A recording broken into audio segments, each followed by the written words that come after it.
Before Jesus, before Muhammad, Zarathustra had already reshaped the idea of God. Welcome to the channel, where history isn't a timeline. It's a battlefield of ideas. Tonight, we travel 3,000 years back to ancient Iran, where one man dares to stand alone against the gods of his age. Zarathustra, the prophet who declares, only one supreme principle. Ahura Mazda, light versus darkness, truth versus lie, the original spiritual war. His words in the Avesta didn't just survive, they infected empires, influenced religions, and echo through us today. So, who was Zarathustra really? Hit like, subscribe, and let's open the oldest locked door in faith. Metallurgical innovations, agricultural advances, and the expansion of trade networks foster the rise of kingdoms and city-states. It is also a period of cultural exchanges, the emergence of new alphabets, and renewed religious practices, demonstrating that the ancient world was much more connected than we imagined. The transition from the Bronze Age to the Iron Age marks a turning point. In the Mediterranean basin, Anatolia, Mesopotamia, and up to the foothills of the Himalayas, blacksmiths perfect iron metallurgy, which is more difficult to master than bronze. The Hittites of Anatolia play a pioneering role in these techniques, paving the way for more durable agricultural tools and weapons. In the Indus Valley, new irrigation systems support demographic growth and the emergence of prosperous cities. Powerful empires then structured the ancient space. In Babylon, the Kassite domination between 1595 and 1155 before Christ ensures the continuity of the Mesopotamian tradition and maintains its role as a commercial and cultural crossroads. In Egypt, the New Kingdom, from 1550 to 1070 BC, reaches its peak under sovereigns like Thutmose III.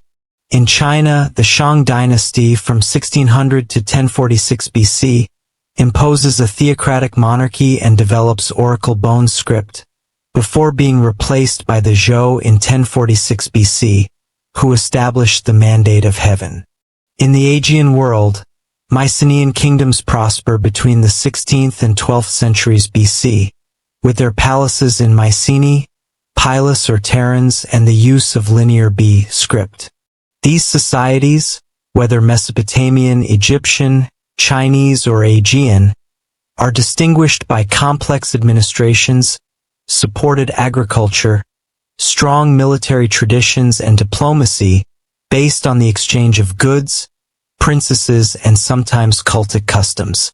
This period is characterized by the rise of trade routes linking distant regions. Merchants cross Central Asia to obtain Afghan tin, essential for bronze production. The lapis lazuli from Badakhshan in northeastern Afghanistan reaches Mesopotamia and Egypt, where it is used for sacred ornamentation. By this time, Proto-Chinese silk fabrics circulate westward, indicating early exchanges between China and the Near East. Amber from the Baltic Sea, prized for its rarity, transits through Central Europe along the Amber Road. These exchanges create an intercultural network where objects, ideas, and techniques circulate. Mediterranean ships transport wine, oils, and ores, while camel and horse caravans link river ports and political centers. Around 1200 BC, a major collapse strikes the Mycenaean colonies, the Hittite civilization, and several cities of the Levant. This late Bronze Age experiences a crisis attributed to various factors: climate change, disasters, economic instability, wars, or invasions. The Sea Peoples, mentioned by Egyptian sources and including possibly the Philistines, contribute to the destabilization of the Eastern Mediterranean. This period witnesses the fall of great kingdoms, the decline of long-distance trade and the contraction of urban centers. Egypt partially repels the invaders, but its influence weakens while Babylon experiences disruptions. The Near East politically reconfigures. Tyre and Sidon increase their maritime and commercial power. This era remains marked by the memory of destructions and the idea of a historical turning point. Despite upheavals, decisive cultural transmissions continue. The first Semitic alphabets, derived from hieroglyphs and cuneiform, simplify writing. The Phoenician alphabet, spread by trade, influences Greek and Aramaic scripts, paving the way for Latin and Arabic alphabets. In the Ganges Valley and Punjab, the Vedic hymns and ancient Sanskrit, compiled in the Rig Veda, establish a lasting religious tradition. In eastern Anatolia, the Hurrians and Urartians developed their own mythology in contact with the Hittites, Assyrians, and Persians. Epic tales transmitted orally by bards reinforce identity cohesion. These literary and religious traditions interact, producing borrowings, syncretisms, and cultural foundations for the following centuries. Iranian ecosystems hold a special place. Situated between Mesopotamia and Central Asia, the Iranian plateaus mix arid steppes, fertile foothills, oases, and waterways. Mastery of these requires a combined management of agriculture and pastoralism. The first communities of herders benefit from horse domestication, a decisive asset for mobility, warfare, and transport. According to archaeology, the expansion of Indo-Iranian herders is part of the movement of tribes from the Central Asian steppes linked to the Andronovo culture in the 2nd millennium BC. These populations migrate in several waves to the Iranian foothills and the northwestern Indian subcontinent. Their semi-nomadic lifestyle relies on horse breeding, but also on rituals valuing the sacred strength of fire and oral hymnody. Later sources report that they bring a religious framework structured around a common pantheon and a tripartite social organization. Priests, warriors, herders. Iran's climatic diversity between alpine, desert, and semi-arid areas imposes varied survival modes ranging from pastoralism to irrigation. This constraint stimulates inventiveness, as evidenced by the development of qanats, underground galleries designed to capture groundwater and convey it to distant plots. Although their exact origin remains uncertain, they appear very early as an ingenious solution to the arid environment. The major regional powers, Babylon, Hittite kingdoms, and Mesopotamian cities, interact with Iran to secure raw materials and expand their influence. Indo-Iranian tribes sometimes serve as mercenaries, settlers, or commercial mediators. The newly domesticated horse facilitates more mobile military strategies and gives an advantage to peoples who integrate cavalry. Each incursion or alliance leads to exchanges, agricultural techniques, ritual formulas, decorative motifs. Some beliefs cross borders, fueling common myths reinterpreted according to local traditions. Routes linking Central Asia to Bactria, then to Persia and Mesopotamia, carry goods and spiritual practices. Viticulture, camel domestication, painted ceramics, goldsmithing. These circulations stimulate the prosperity of the regions traversed. At the turn between the 2nd and 1st millennium before Christ, the world undergoes profound changes. The Iron Age progresses, but ancient rites do not disappear.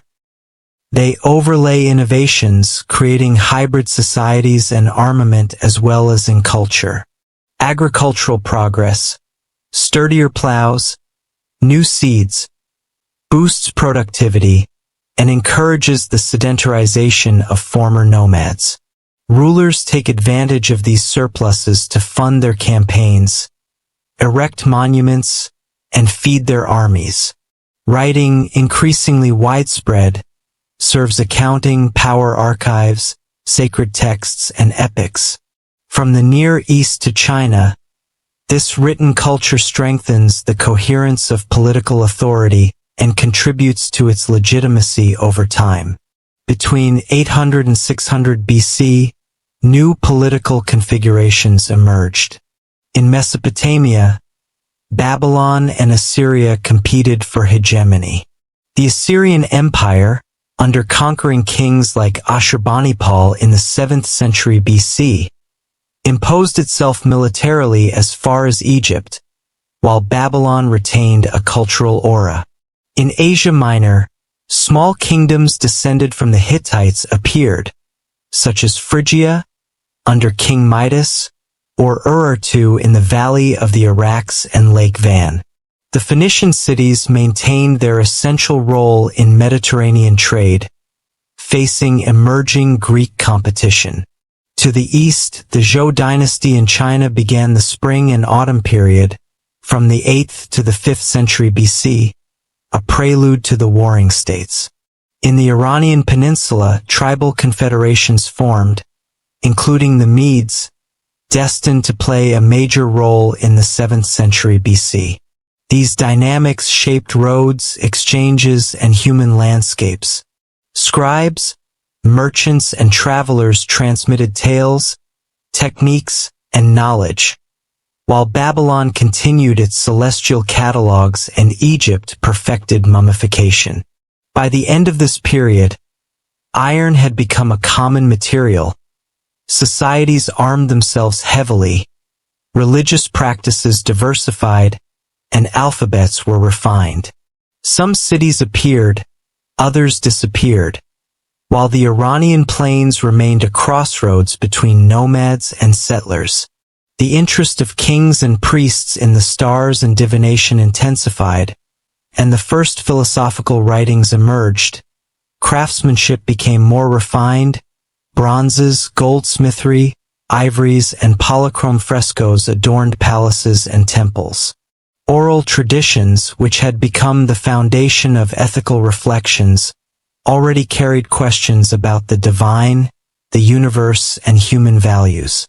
Thus, between 2000 and 600 powers. Before Christie, many foundations of ancient history crystallized.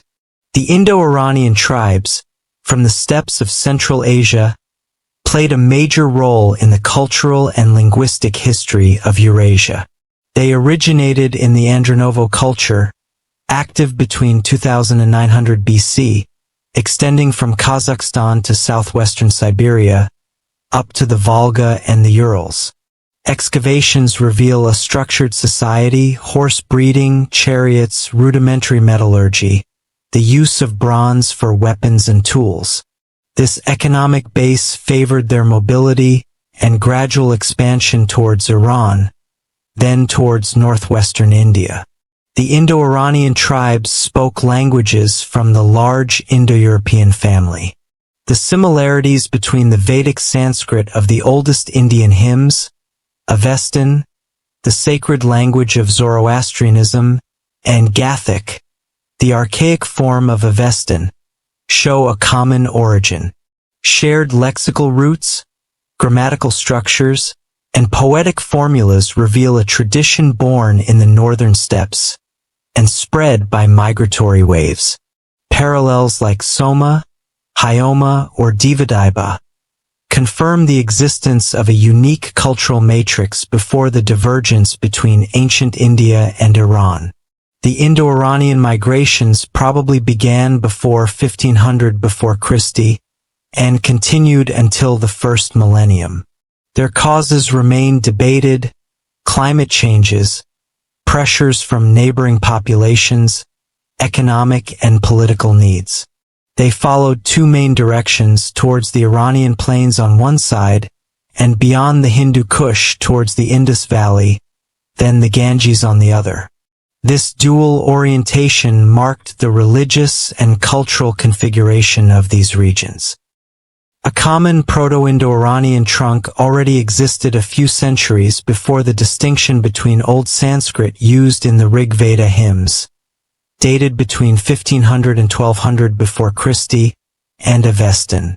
The Gathic, more conservative, reflects an older stage, marked by grammar and vocabulary close to steppe origins. The poetic structure, based on short oral verses, reveals a common technique linked to ritual practices.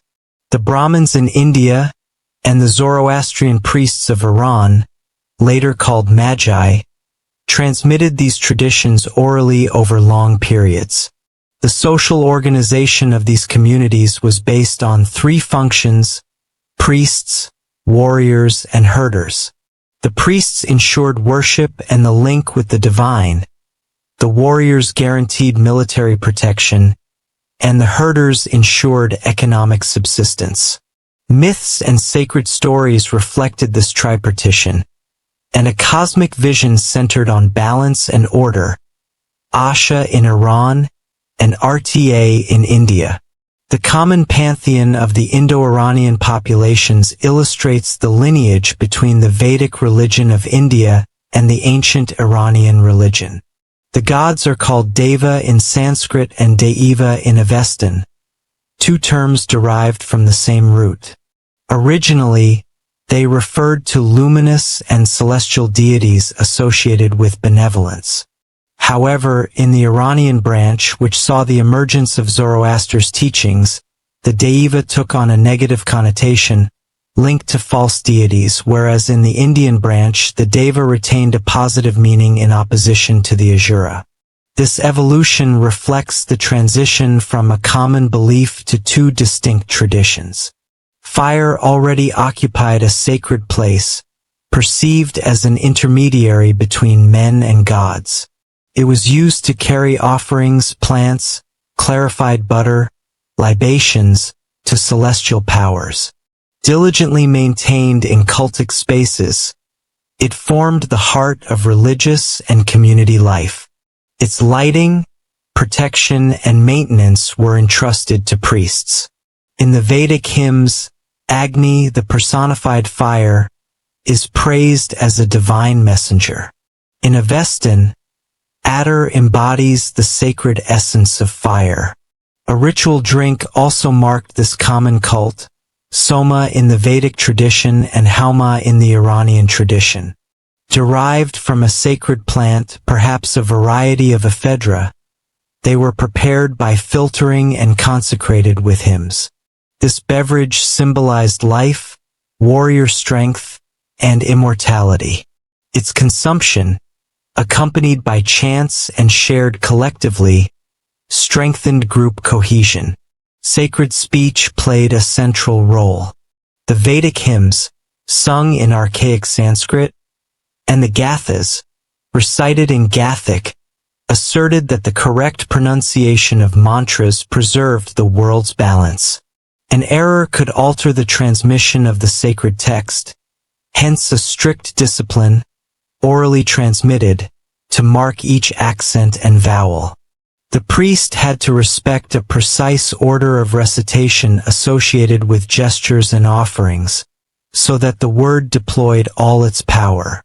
The mobility of the Indo-Iranians, supported by their mastery of horseback riding and chariots of war, facilitated their settlement in various regions. Upon entering the high Iranian plains, they encountered local cultures and mingled with the populations of the Bactrian and Marjan oases. This area, later called Bactria Margiana, reveals a marked syncretism, rudimentary fire temples, containers decorated with symbols related to offerings, rich tombs with bronze weapons, jewelry, and seals. As they settled, their practices diversified while retaining the religious heritage of the steppes. The link between language and religion is particularly strong in this process. The Vedic texts emphasize the accuracy of Sanskrit pronunciation, indispensable for the validity of sacrifices. Similarly, the Gathas, the oldest layer of the Avesta, use a metric system and an archaic vocabulary originating from a common heritage. The figure of the priest-singer existed in both the Vedic and Avestan worlds as the custodian of knowledge and mediator with the sacred. Even before the establishment of Zoroastrianism, some doctrinal elements like the opposition between truth and falsehood, Asha against Druj in Iran, Rta against Anarta in India, were already conceptualized. The social tripartition was reflected in the sanctification of essential functions. At the top, priests responsible for relations with the divine, then warriors equipped with the horse, chariot, and bronze weapons, and finally herders and farmers who guaranteed agricultural and pastoral production. In both Iran and India, cattle breeding, cereal cultivation, and irrigation ensured the food base. These three functions embodied a cosmic order to be preserved. The Indo-Iranian pantheon reflects this balance. It includes Mitra, associated with contracts and daylight, and Varuna, the guardian of cosmic laws. The Indo-Iranians of the Central Asian steppes practiced a cult of natural elements and powers. During their migrations, they carried stories, prayers, and worldviews, which they adapted. The split between the worship of Deva and the demonization of Deva in Iran reveals a religious readjustment. The Gathic texts reinforce this evolution by emphasizing moral values and ritual purity. In northwestern India, the Indo-Aryans introduced Vedic Sanskrit, of which the Rig Veda stands as a major testament. Its hymns emphasize the proper execution of sacrifice, accompanied by mantras and the preparation of soma. The parallel with the Iranian Hauma shows a common ritual, a sacred plant pressed to give a consecrated drink, elevating the spirit and a source of blessing. The warrior and cosmic aspects, notably related to Indra, intertwine with philosophical prayers, paving the way for an elaborate theology. In Iran, this cultural matrix evolved under the influence of prophets and reformers, who sought to purify the worship. The emerging Zoroastrianism emphasizes the sincerity of the sacred word and a dualistic morality opposing truth and falsehood. The rituals retained ancient traits, sacred fire, liquid offerings, tripartite society, reverence for the word, but some practices were rejected as superstitious or corruptive, attributed to the worshippers of Deva. This tension, less marked in India, became a major driver of differentiation. Gradually, the Avestan language derived from Proto-Indo-Iranian towards more recent forms, distinguishing the Gathic, the most archaic, from the later Avestan, associated with the Yashts and the Zoroastrian liturgy. These tribes coexisted with other populations in Iran, notably Elamites and later, Semitic communities from Mesopotamia. The interactions shaped the cultural mosaic of the Iranian plateau.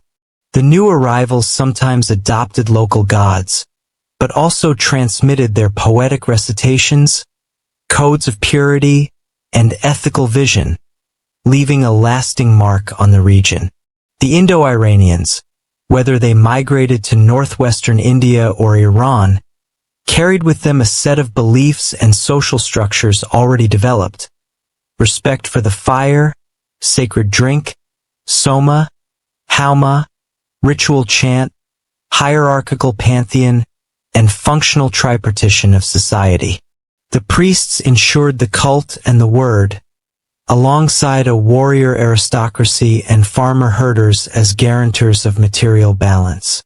This cultural matrix gave rise to Vedic Hinduism and Zoroastrianism.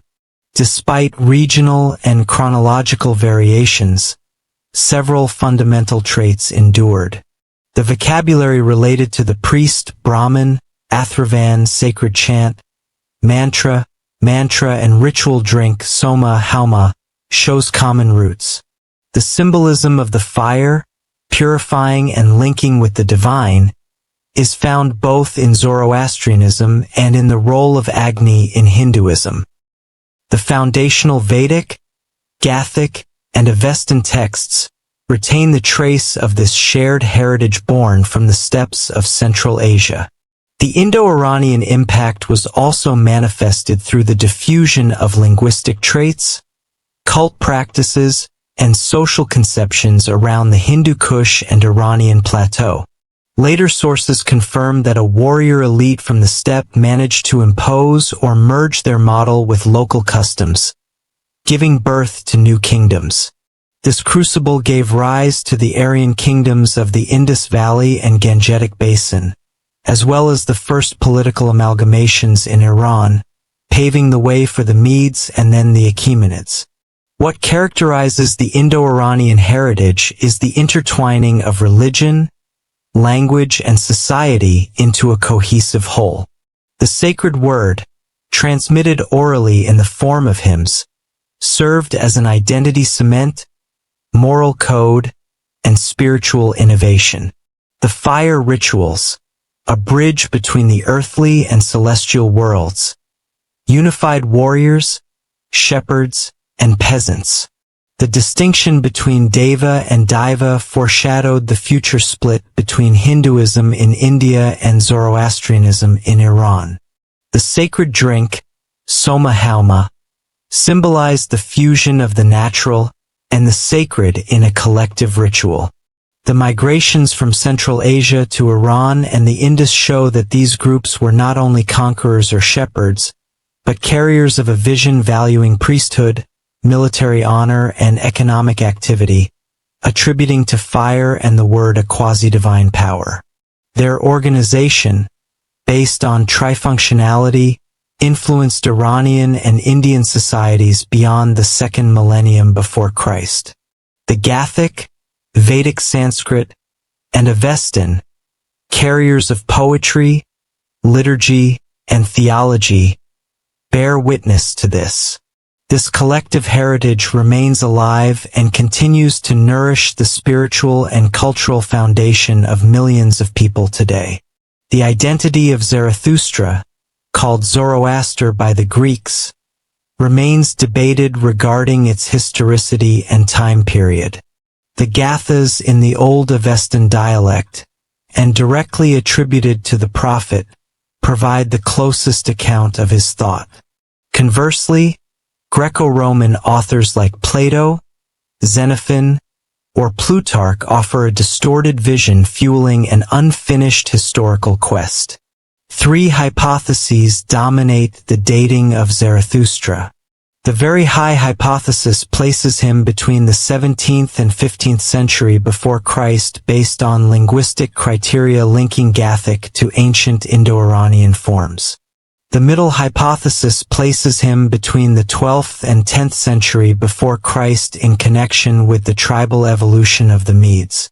The Low hypothesis places him in the 7th or 6th century before Christ, identifying King Vistaspa as a historical ruler. The Very High dating relies on two clues: the archaic Avestan of the Gathas, close to Vedic Sanskrit, and archaeological evidence of Proto-Iranian cultures in the Bactrian-Margiana Bronze Age, possible frameworks for his teachings.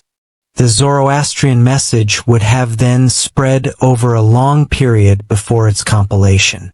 The Middle dating places Zarathustra at a time of migrations and tribal reorganizations on the Iranian plateau. Avestan already shows evolutions compared to Gathic, and the allusions to conflicts with the Turanians recall the oral traditions of the Medes. Zarathustra would have proposed his reform in a context of instability where the themes of the duel between truth, Asha, and Lai-Dyarouge responded to a need for new religious benchmarks. The Low hypothesis draws a connection between the royal support mentioned in the Gathas and a monarch from western Iran identified as Vishtaspa. Some think that Zarathustra lived shortly before the rise of Cyrus the Great in a phase of political reconfiguration. This late dating coincides with the Zoroastrian influence and the rise of a centralized state conducive to the spread of a reformist religion. Several disciplines are mobilized to differentiate these hypotheses. Paleolinguistics compares Gathic to Vedic Sanskrit, notably its ancient diphthongs. Paleoastronomy examines the cosmic references of the texts to find potential stellar configurations. Archaeology seeks ritual traces related to Ahura Mazda. Ritual comparison highlights prayer, the sacred fire, and Hauma, the equivalent of Vedic Soma.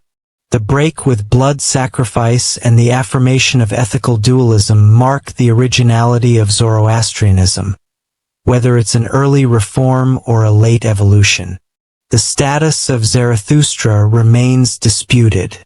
Some see him as a unique prophet, author of the core of the Gathas, others as a progressive compilation attributed to a founding master. Mnemonic techniques favored faithful transmission but left room for later additions, complicating the identification of a historical author. Greco-Roman sources feed the imagination more than chronology.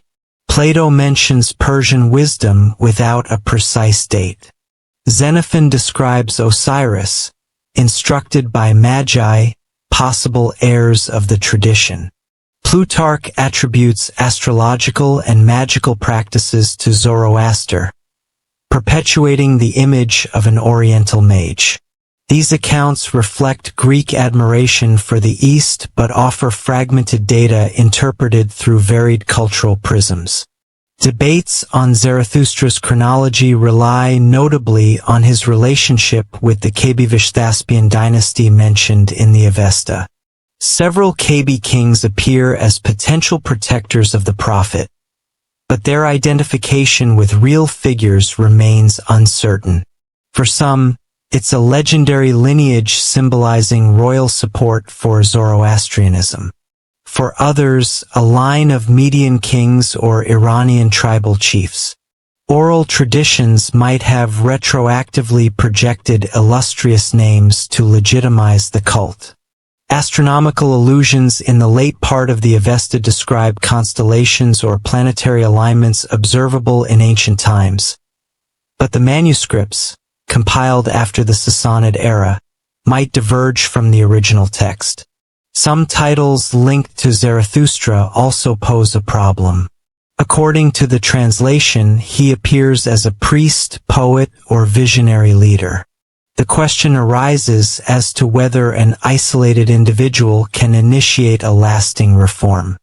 Proponents of a single master emphasize the coherence of the Gathas, attributed to a remarkable personality. Others believe that in a tribal context, several officiants contributed to the hymns, merging various traditions, and that Zarathustra became an emblem consolidated by centuries of recitation. The absence of administrative or political documentation further complicates dating. No archival text mentions Zarathustra. In some Achaemenid inscriptions, Ahura Mazda is invoked as the supreme god, without explicit reference to the prophet. Persepolitan art can be read as reflecting an already established Zoroastrianism, or an older cult centered on the sun and fire. The analysis of rituals, notably the yasna, reveals layers where fire coexists with other deities, indicating an intermediate stage between Indo-Iranian polytheism and Zoroastrian monotheism. If these sections predate the Gathas, Zarathustra would be later. If, on the contrary, the Gathas are the oldest strata, all else becomes adaptation. Each archaeological or linguistic clue fuels the discussion among very high, medium, or low datings. In the absence of political archives and external confirmation, none prevails. Paleoastronomy, ritual analysis, and linguistic comparison continue the investigation. New discoveries, whether Avestan fragments or archaeological evidence, will renew the debates. The uncertainties about the figure of Zarathustra remain a major challenge for historiography. Experts agree that Zarathustra was born into an environment where family piety and sacred rites punctuated life. His birthplace is located in the Iranian cultural area, sometimes called Avesta, mentioned in the Avestan tradition. Some place it in the northeast of the Iranian plateau, others in Bactria Margiana, a vast area corresponding to northern Afghanistan and southern Turkmenistan. Still, others mention eastern Azerbaijan in the northwest of Iran. These regions combine fertile plains, rugged terrains, essential waterways for agriculture, and village communities inheriting the ancient Indo-Iranian world. Linked to the Central Asian steppes, they combine migratory traditions and agricultural sedentarism. Hot, dry summers, harsh winters force the populations to develop survival strategies, crop storage, transhumance, and rudimentary irrigation. The contact between nomads and settlers fostered a multicultural fabric. In the markets, cereals, livestock, bronze objects, but also mythological stories and religious knowledge were exchanged. It is in this context that the Spitama family, to which Zarathustra belonged, was inscribed. This lineage, renowned for its role as firekeepers, occupied a central position in community life. The fire cult considered a bridge between the material world and the divine sphere, demanded maintaining a clear flame and preserving the purity of the altars. The Spitama, religious mediators, recited mantras intended to reinforce cosmic harmony. A child born in this lineage received ritual education very early on: choice of wood, art of lighting, respect for purity rules. From childhood, boys were initiated into the Indo-Iranian liturgical language. They learned sacred vocabulary, invocations, and the pronunciation of mantras. The young Zarathustra seems to have shown a particular talent for memorization, an essential quality in an oral culture. The Spitama priests recited in unison, passing down their knowledge from generation to generation. These formulas were supposed to protect herds, heal the sick, and ensure good harvests.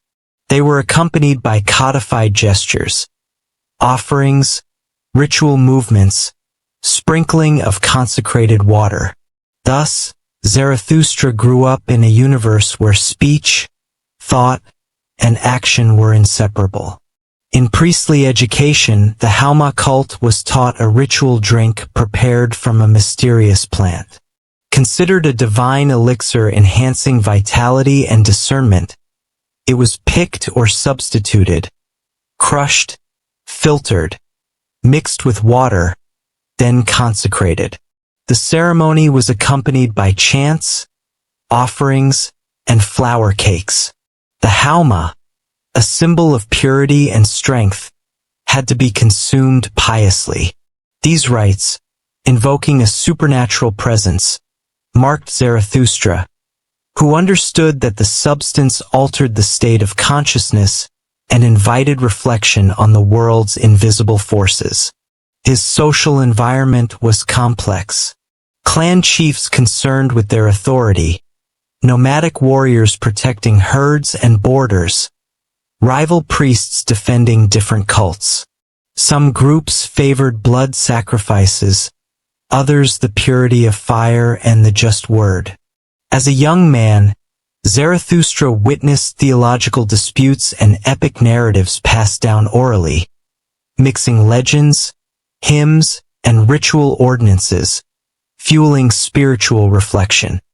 He is said to have visited several localities with his family or itinerant masters.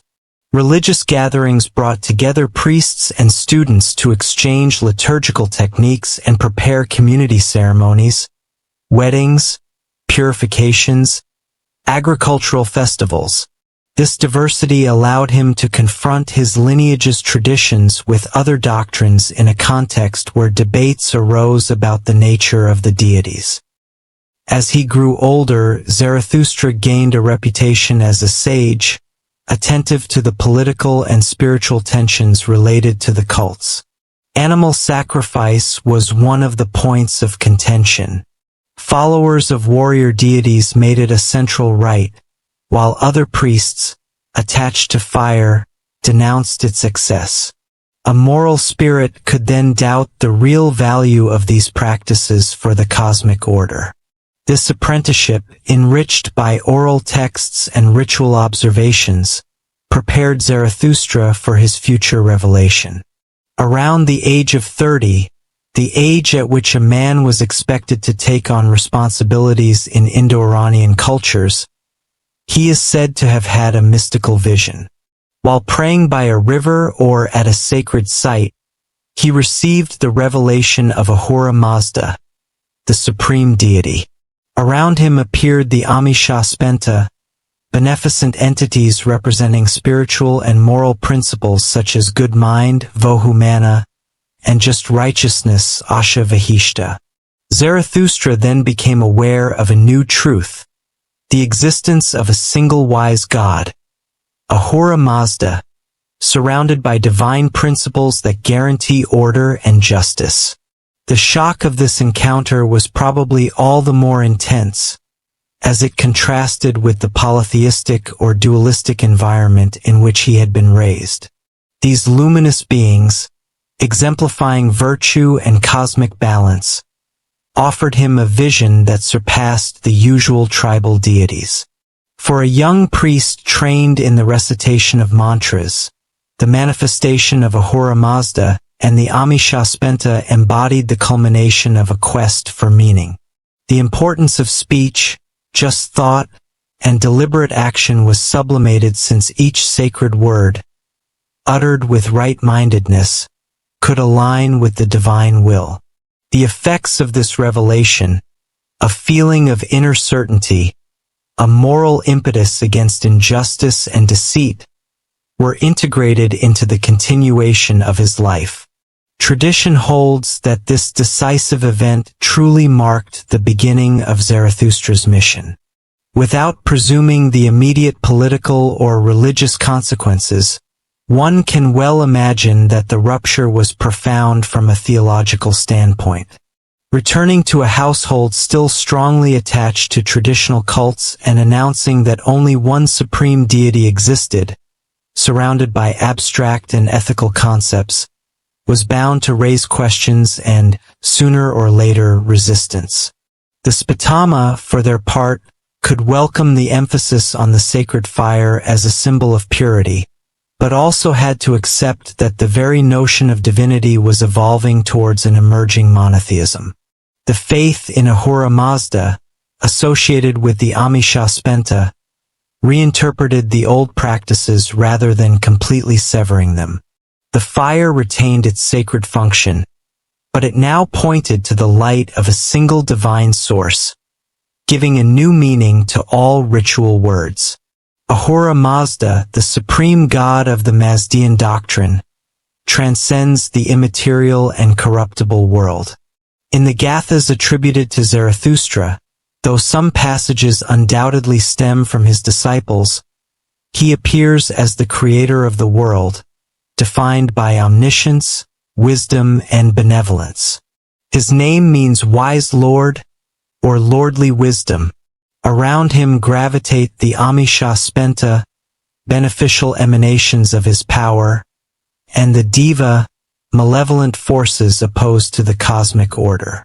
The Amishaspensa, called benevolent immortals, each embody equality, vohumana, good thought, ashavihishta, best truth or righteousness, spentarmati, devotion, kshatravirya, ideal power, harvatat, wholeness, and amaritat, immortality. They guide humanity towards justice and truth. The Deva, associated with falsehood and chaos, symbolize the forces that lead people away from virtue. They do not constitute an autonomous eternal principle. They represent a deviation arising from bad human choices. Zoroastrianism is based on a non-ontological dualism. Good and evil are not two equal forces. Ahura Mazda remains the sole source of creation. The world is structured between Asha, the truth and order, and Druj, the lie and disorder. The real struggle takes place within each individual through their thoughts, words, and actions. This responsibility relies on a triple requirement: Hamata, good thought; Hakta, good word; and Huvarshta, good deed. Following Asha is to support Ahura Mazda's divine plan. Succumbing to Druj is to nourish chaos. In rituals and prayers, the faithful praise Ahura Mazda and the Amisha Spenta while committing to fight falsehood and violence. Historically, this emphasis on individual responsibility has fostered a religiosity focused on ethics and personal effort rather than ritual sacrifices or polytheistic worship.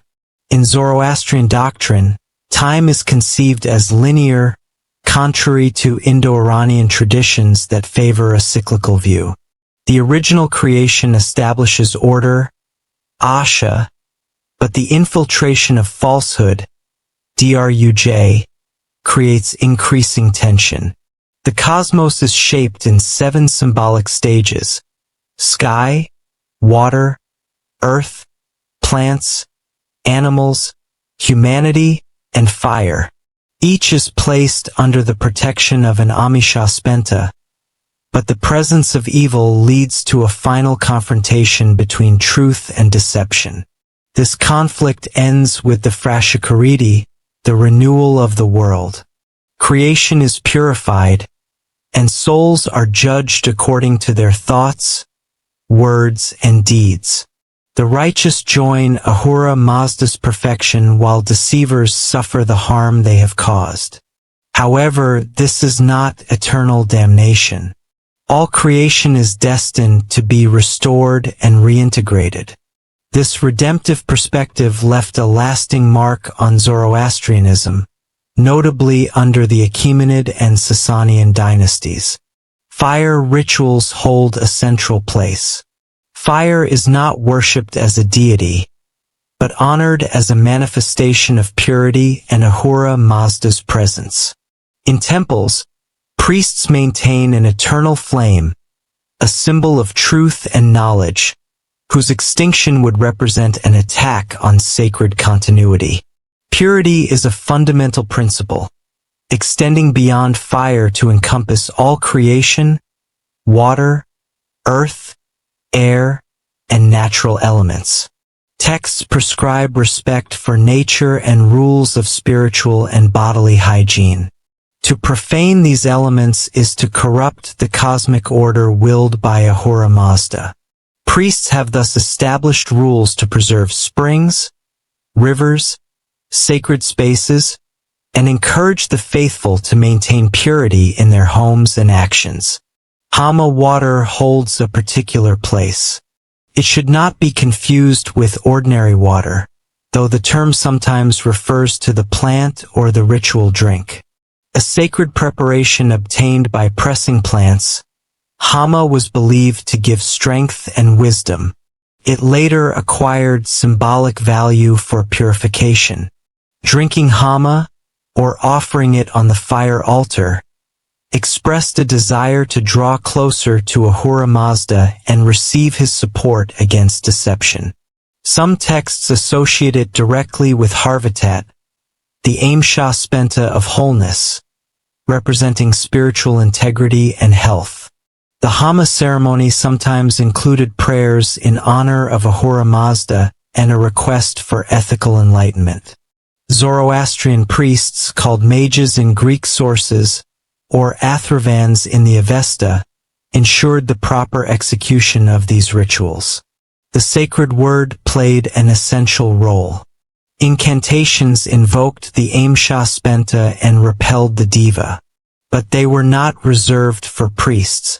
Many families learn some verses or prayers to recite each morning in front of the home hearth, making daily life an act of devotion. The connection between physical and moral purity is also evident in funerals. During and after the Sassanid era, dakmas or towers of silence were used where bodies were exposed to vultures and the elements to avoid polluting the earth or fire. The soul then departed from the body to face judgment. The rituals of the 3rd, 10th, and 30th days recalled the struggle between Asha and Druj until the final rebirth for Ashakariti.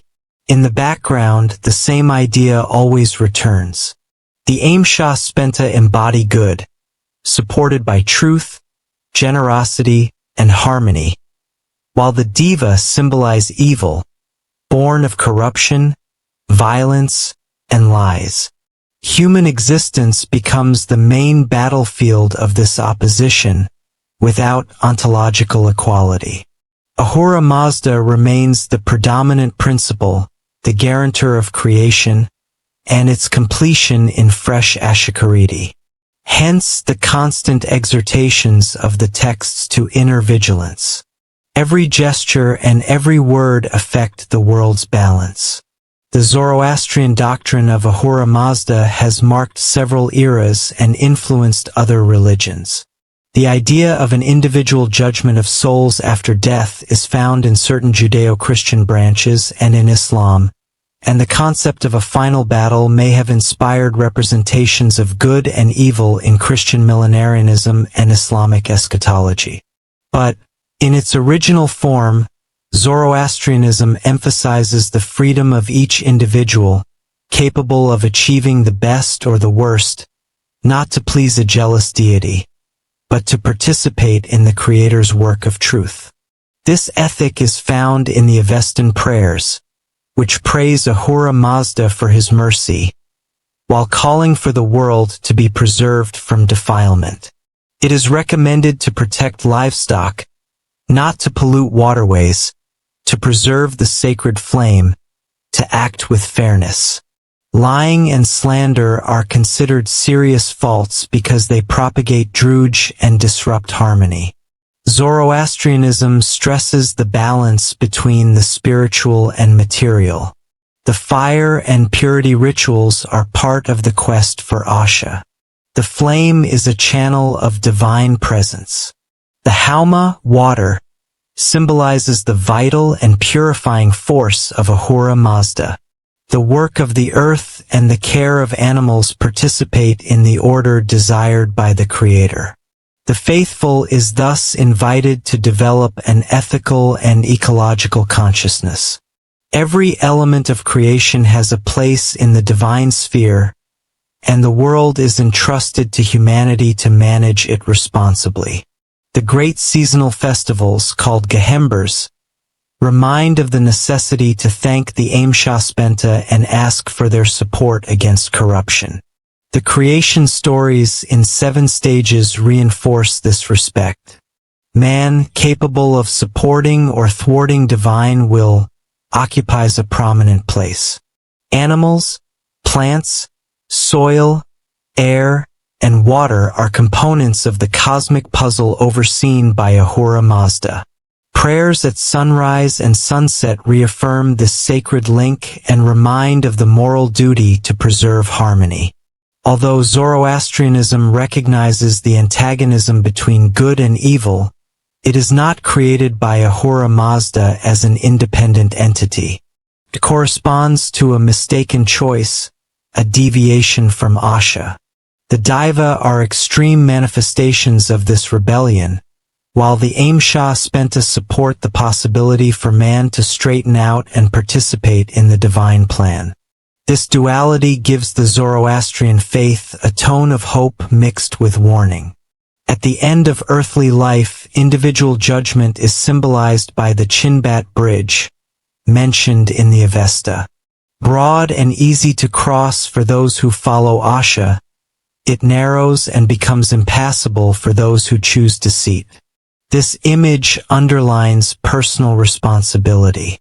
Each act produces its consequences. The eschatology of fresh Akuriti affirms the final victory of good. Despite wars and lies, creation, born of the wisdom of Ahura Mazda, will lead to perfect harmony.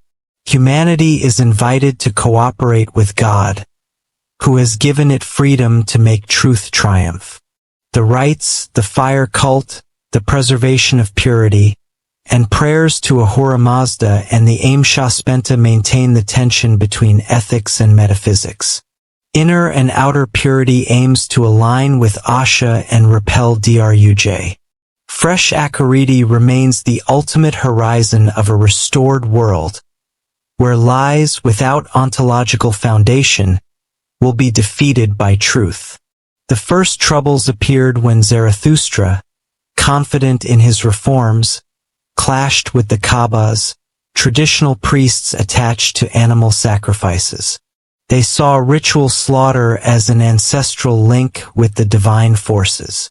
Questioning this system amounted, in their view, to denying an age-old tradition and breaking the cosmic balance. According to Zarathustra, bloody sacrifices had to be abandoned in favor of a cult based on purity and fire. Spiritual strength no longer depended on bloody offerings, but on a direct relationship with Ahura Mazda, based on right speech and right thought. The Kabba's priests, whose influence rested on the management of altars and the contributions of livestock, saw their social and economic status threatened. The reform attracted followers, notably modest members of the clan, for whom the end of sacrifices represented a financial relief. This worried the Kabba's priests and clan leaders, who derived their legitimacy from maintaining the priests and the ritual system.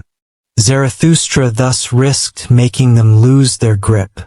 Turanian chiefs, described as Deva worshippers, joined the opposition. For them, the Devas had to be courted through bloody rituals. The idea of a single, benevolent god requiring a non-violent cult seemed foreign and destabilizing. The tensions took the form of ritual trials. The Kabbas summoned Zarathustra to justify his rejection of sacrifices, and threatened him with anathema. The refusal of traditional deities equaled heresy, which could lead to exclusion and violence. Later accounts report that he was driven out of his home. The exile, which also affected his family and disciples, meant the abandonment of lands, cattle, and crops. This hostility, mixing Kabba's priests and Turanian chiefs, came from the direct attack the Zoroastrian dogma represented against the material basis of a system where sacrifices and tributes consolidated the power of the elites. This tribal opposition led to a climate of mistrust towards the young community. Zarathustra's message demanded the end of sacrifices and a new conception of justice. No longer the clan's might or the wealth of leaders, but the moral value of each individual, guided by Asha, truth, and order. The old priesthood saw it as a threat. If everyone could practice sincere devotion, why continue paying a heavy tribute in cattle? The challenge was as much spiritual as it was economic. The persecutors added material constraints to this religious refusal, sometimes forbidding Zarathustra's followers access to fairs and markets where vital cattle for these tribes were exchanged. The exiles sometimes had to seek asylum with less hostile leaders. The conflict crystallized around the issue of sacrifice. Abolishing offerings meant, according to the Kavis, provoking droughts, diseases, and defeats. They wielded the fear of divine punishment and the Daivas to maintain their power. These trials left a lasting mark on the Zoroastrian memory. Zarathustra's first persecution symbolizes the resistance of the past against a new religious vision. Although the tradition, transmitted orally, provides few details, Later texts recall the opposition of the Kavi's priests and Turanians' leaders, underlining the difficulty of the reform to establish itself in a society attached to sacrifices, tribal cohesion, and economic balance. Zarathustra's stay at King Vistaspa's court marks the emergence of a first well-established Zoroastrian community. Sources place Vistaspa's court in Khwarezmia, on the banks of the Amudarya, in the north of present-day Afghanistan, or in Bactria, which stretch from the Oxus Basin to the foothills of the Hindu Kush. The location remains debated, but it is certain that this king ruled over a central kingdom, connected to caravanning routes for trade in metals, spices, and horses. In this context, Zarathustra's teachings disrupted tribal customs established for generations. This displacement was undoubtedly motivated by the hostility of priests and clan leaders attached to the Daivas, deities deemed harmful by the prophet. Rejecting bloody sacrifice, he was forced to leave his territory under threat of death. He found refuge at the court of Vistaspa, a ruler portrayed as curious but cautious about new religious doctrines. His court, open to debate, allowed Zarathustra to present his message. The reception was difficult. Rival priests, magi or karpins, feared the influence of a doctrine centered on Ahura Mazda, a sovereign and omniscient deity, breaking away from their polytheistic cults. Accused of impiety, Zarathustra had to face a doctrinal debate in the presence of Vistaspa in his court, referred to in Gatha Yusna 49, and sometimes called the account of the 22 questions. The exact content of these questions remains debated, but they concern the place of the ancient deities, the origin of evil, and the proofs of the prophet's contact with Ahura Mazda. In his responses, Zarathustra emphasized Asha, truth and order, as well as free will, allowing man, through right thought, word, and deed, to collaborate in the divine work against falsehood, the Druj. Vistaspa played the role of arbiter, assisted by advisors attentive to the political consequences of such a reform. Changing cults risked provoking tensions or civil wars, as the nobility and the army often supported the bloody rituals of the ancient priests. The stakes went beyond doctrine. Royal power relied on control of ceremonies and offerings. Zarathustra insisted on the social and moral utility of his message, claiming that Ahura Mazda guaranteed stability and order for the kingdom. Late traditions recount the baptism of Zarathustra and King Vistaspa in the Daitya River in Bactria.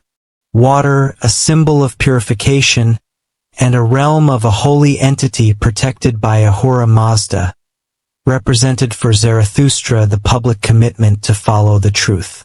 Vistaspa, surrounded by his court, proclaimed his adherence to the doctrine, abandoned the rites contrary to Asha, and blessed his army, now the army of Asha, tasked with defending the just law against the Turanians, proponents of chaos and the Deva.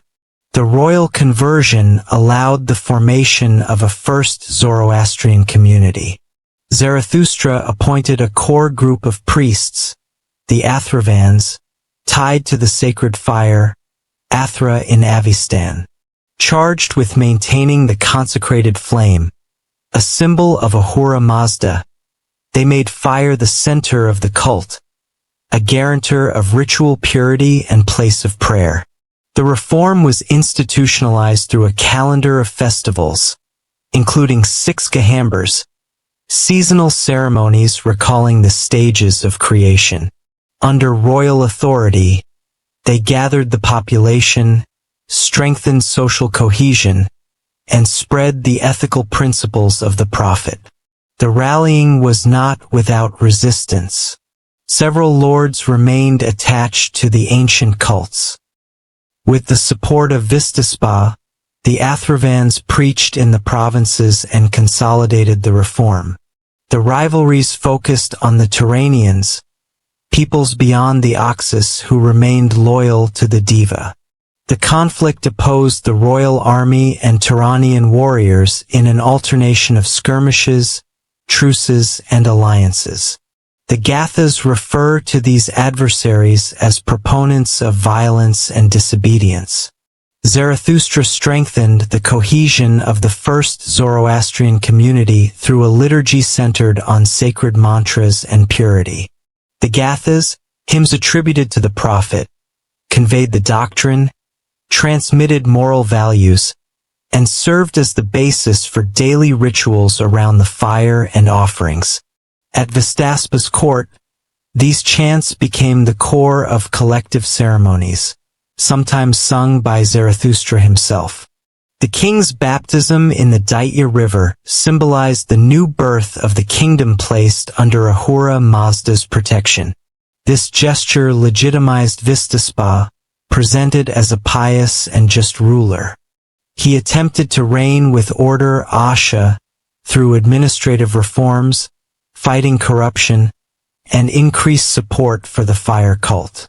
The Athrivans, priests, and religious advisors participated in major political decisions, ensured the sanctity of oaths, and watched over the moral conduct of the faithful. Under Vestaspa, the first fire temples appeared, a major innovation compared to domestic hearths and outdoor sanctuaries. These fixed locations allowed the emergence of a stable clergy and an organized hierarchy. The king ensured their maintenance and supply of fuel, thus affirming the imperial role of the ritual flame. The alliance between Zarathustra and Vestaspa also had a social impact. The principles of truth and justice valued loyalty, commercial sincerity, and compassion towards the humble. Traditions report that the king reduced certain taxes and favored agrarian reforms. The Gahambers, collective festivals marked by ritual meals, reinforced solidarity among the court, warriors, priests, and peasants, giving the Zoroastrian doctrine a lasting foundation. Despite everything, pockets of resistance remained. The Karpans and the mages tied to the ancient deities still influenced certain aristocratic circles. Rumors of conspiracy persisted, forcing Zarathustra to justify his visions. Vestaspa's support was decisive. Impressed by the coherence of his doctrine, he imprisoned opponents. This royal conversion provided an institutional framework for Zoroastrianism, but also involved the use of coercion. The adoption of Zoroastrianism as the court religion paved the way for the formalization of the rituals linked to the Gahambers, annual festivals celebrating the creation of the sky, water, earth, plants, animals, and humanity. They recalled the benevolence of Ahura Mazda and the struggle against lies.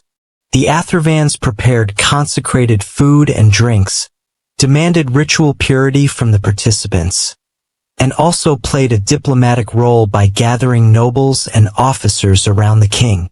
As Vestaspa strengthened his power, the Zoroastrian community expanded by persuasion or by force. The tales glorify his firmness against the Turanians, formidable adversaries. The military conflict was doubled with a religious confrontation between the cult of Ahura Mazda and the ancient deities. The bards composed hymns exalting victorious truth, while the Athrivans accompanied the army, bringing prayers and offerings to inspire courage and discipline. Once consolidated, the community organized the transmission of rites and doctrines in priestly colleges, where the recitation of the Gathas and auxiliary prayers was taught. Some disciples specialized in memorization, ensuring the perpetuity of the sacred texts before Avestan writing was used. The Athrivans protected this corpus, aware that its unaltered preservation was at the heart of the faith, now supported by royal power. Zarathustra's success with Vestaspa can be explained by converging factors. The king saw in this monotheistic doctrine a means to consolidate his authority over rebellious nobles and unify his territory under a strong moral law. Zarathustra benefited from the prestige of a court capable of spreading his precepts. The local populations, charmed by a message of justice and the figure of a wise and benevolent single god, also rediscovered ancestral Iranian components like the veneration of fire, the natural cycle, and protective spirits. This convergence led to the first institutionalization of Zoroastrianism, now supported by a social, military, and cultural organization.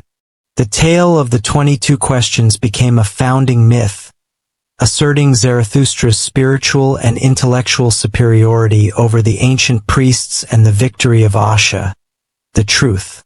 The Gahambers festivals, the fires kept perpetually lit, and the army of Asha attest to the birth of a cult recognized at the top of the state.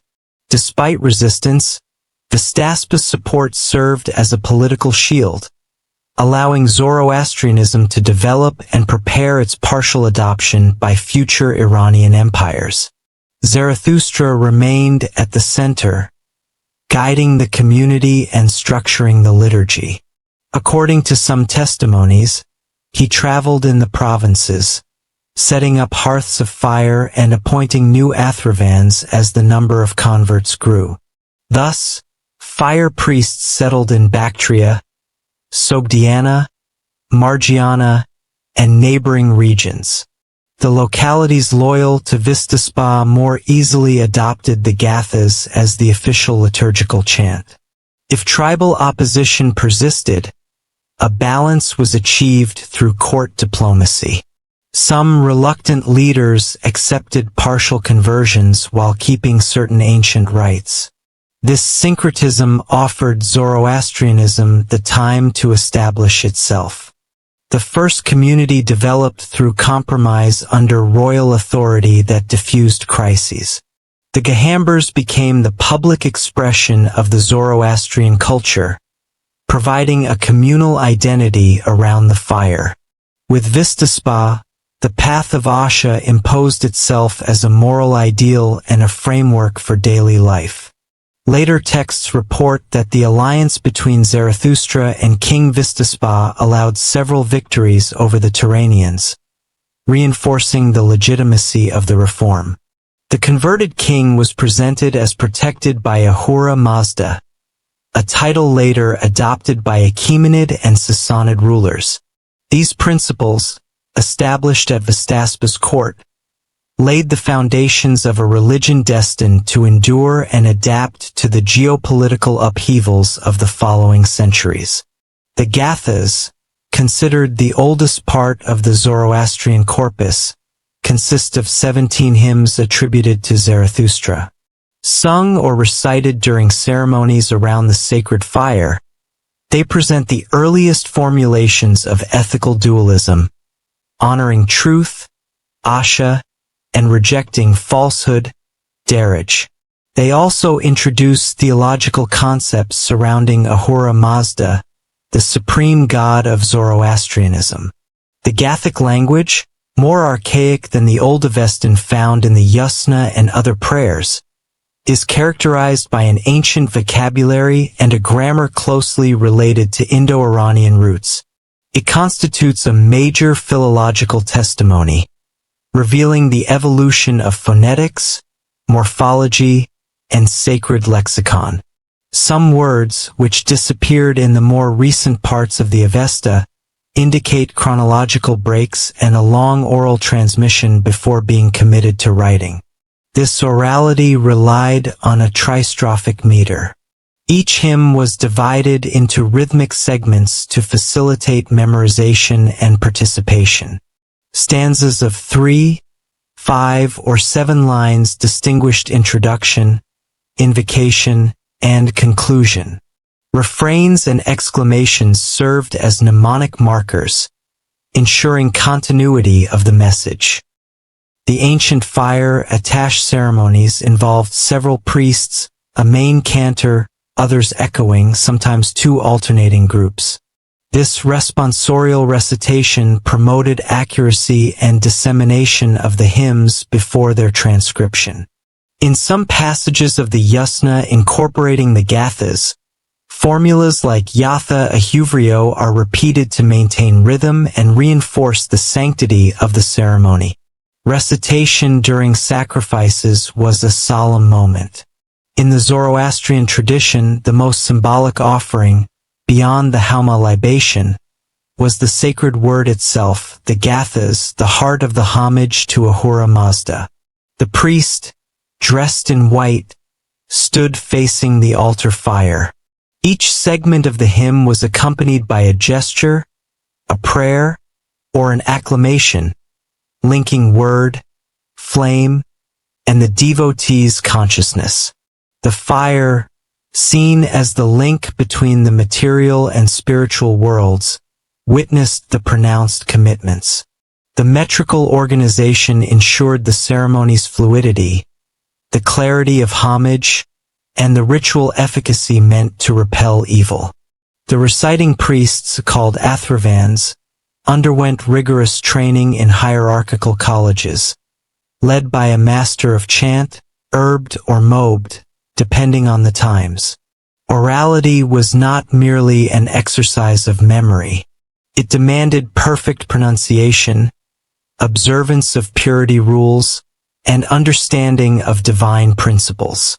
Novices recited daily, learning intonation and rhythm, and sometimes faced public exams.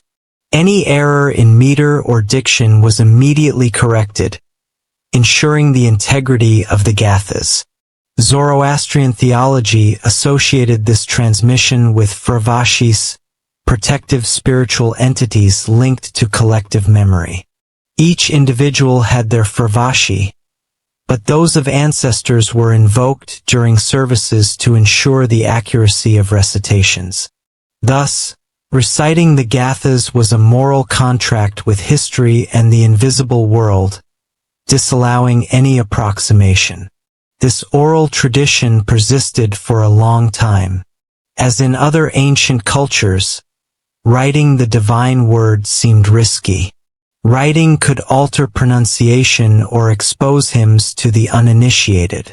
As long as the priestly colleges ensured transmission, writing was not considered necessary. The Gathas lived in the voices that carried them. The writing down began slowly under the Achaemenids between the 6th and 4th centuries BC, then became more defined under the Parthians between the 2nd century BC and the 3rd century CE. Material evidence from this period is rare, often destroyed or incomplete. Some royal inscriptions, especially at Persepolis, do not reproduce the Gathas, but reflect a proximity to their theology. A turning point occurred under the Sassanids from the 3rd to the 7th century CE. The rulers established a centralized religious hierarchy and undertook the gathering of scattered texts into a canonical Avesta. The Gathas, attributed to Zarathustra, occupied a central place there. Sassanid scribes formalized the language, verified the authenticity of the formulas, and recorded every word in an adapted script, Avestan, created to transcribe phonetic peculiarities. The Gathas were then integrated into the Yasna, the main liturgical book of Zoroastrianism, used during daily rituals. They thus made the transition from pure orality to writing while retaining their nature as sacred songs. Historical sources attribute a decisive role to several Sasanian religious dignitaries in the preservation and organization of the corpus. Kardir, an influential priest under the reigns of Shapur I and his successors, is believed to have gathered and sorted the fragments preserved in the fire temples. The codification was carried out by priestly councils, which were entrusted with different segments of the Gathas to verify pronunciation variants. These councils compared regional traditions and produced a structured text in the 4th or 5th century Anno Domini. The imperial impetus, in a state where Zoroastrianism had the status of a quasi-official religion, accelerated this process of standardization. The transition from oral to written form did not diminish the importance of psalmody and responsorial singing. Even after the textual fixation, services favored rhythmic recitation, while the Avesta manuscripts mainly served as canonical reference. Priests trained in Gathic declamation ensured the sacred tradition, and the faithful, often non-readers, absorbed the hymns through repeated listening during major ceremonies. The ritual acts, offerings, maintenance of the fire, sprinkling of consecrated water, were chanted according to the text, with attention paid to combining fluency of diction and doctrinal rigor. The preserved manuscripts reveal traces of recomposition, minor lexical variations, and subdivisions added for ease of reading. The scribes, while preserving the archaic language, sometimes adopted more recent forms for clarity. These adjustments did not alter the initial poetic substance. The internal coherence and recurring formulas testify to a concerted effort by priests, scribes, and chantmasters to transmit this heritage intact. Under the Sasanians, the Gothas remained at the heart of the great annual festivals, the Gehambers, and the Zoroastrian New Year ceremonies, Nowruz. They were attributed spiritual and cosmic power, directly linking them to Zarathustra. Their simple hearing protected against chaos, and their memorization was a meritorious act. The priestly schools imposed strict discipline in pronunciation, accuracy of tunes, and adherence to ritual rules. Scribes collated all local versions to check spelling and avoid any omission. Modern researchers consider that this coexistence of orality and writing ensured the preservation in the Gothas of not only a liturgical collection, but also a worldview, a religious philosophy, and a set of ethical ideals expressed in poetic language. They form a monument of ancient Iranian literature and a link between the proto-historic Indo-Iranian era and later theological developments in the Middle East.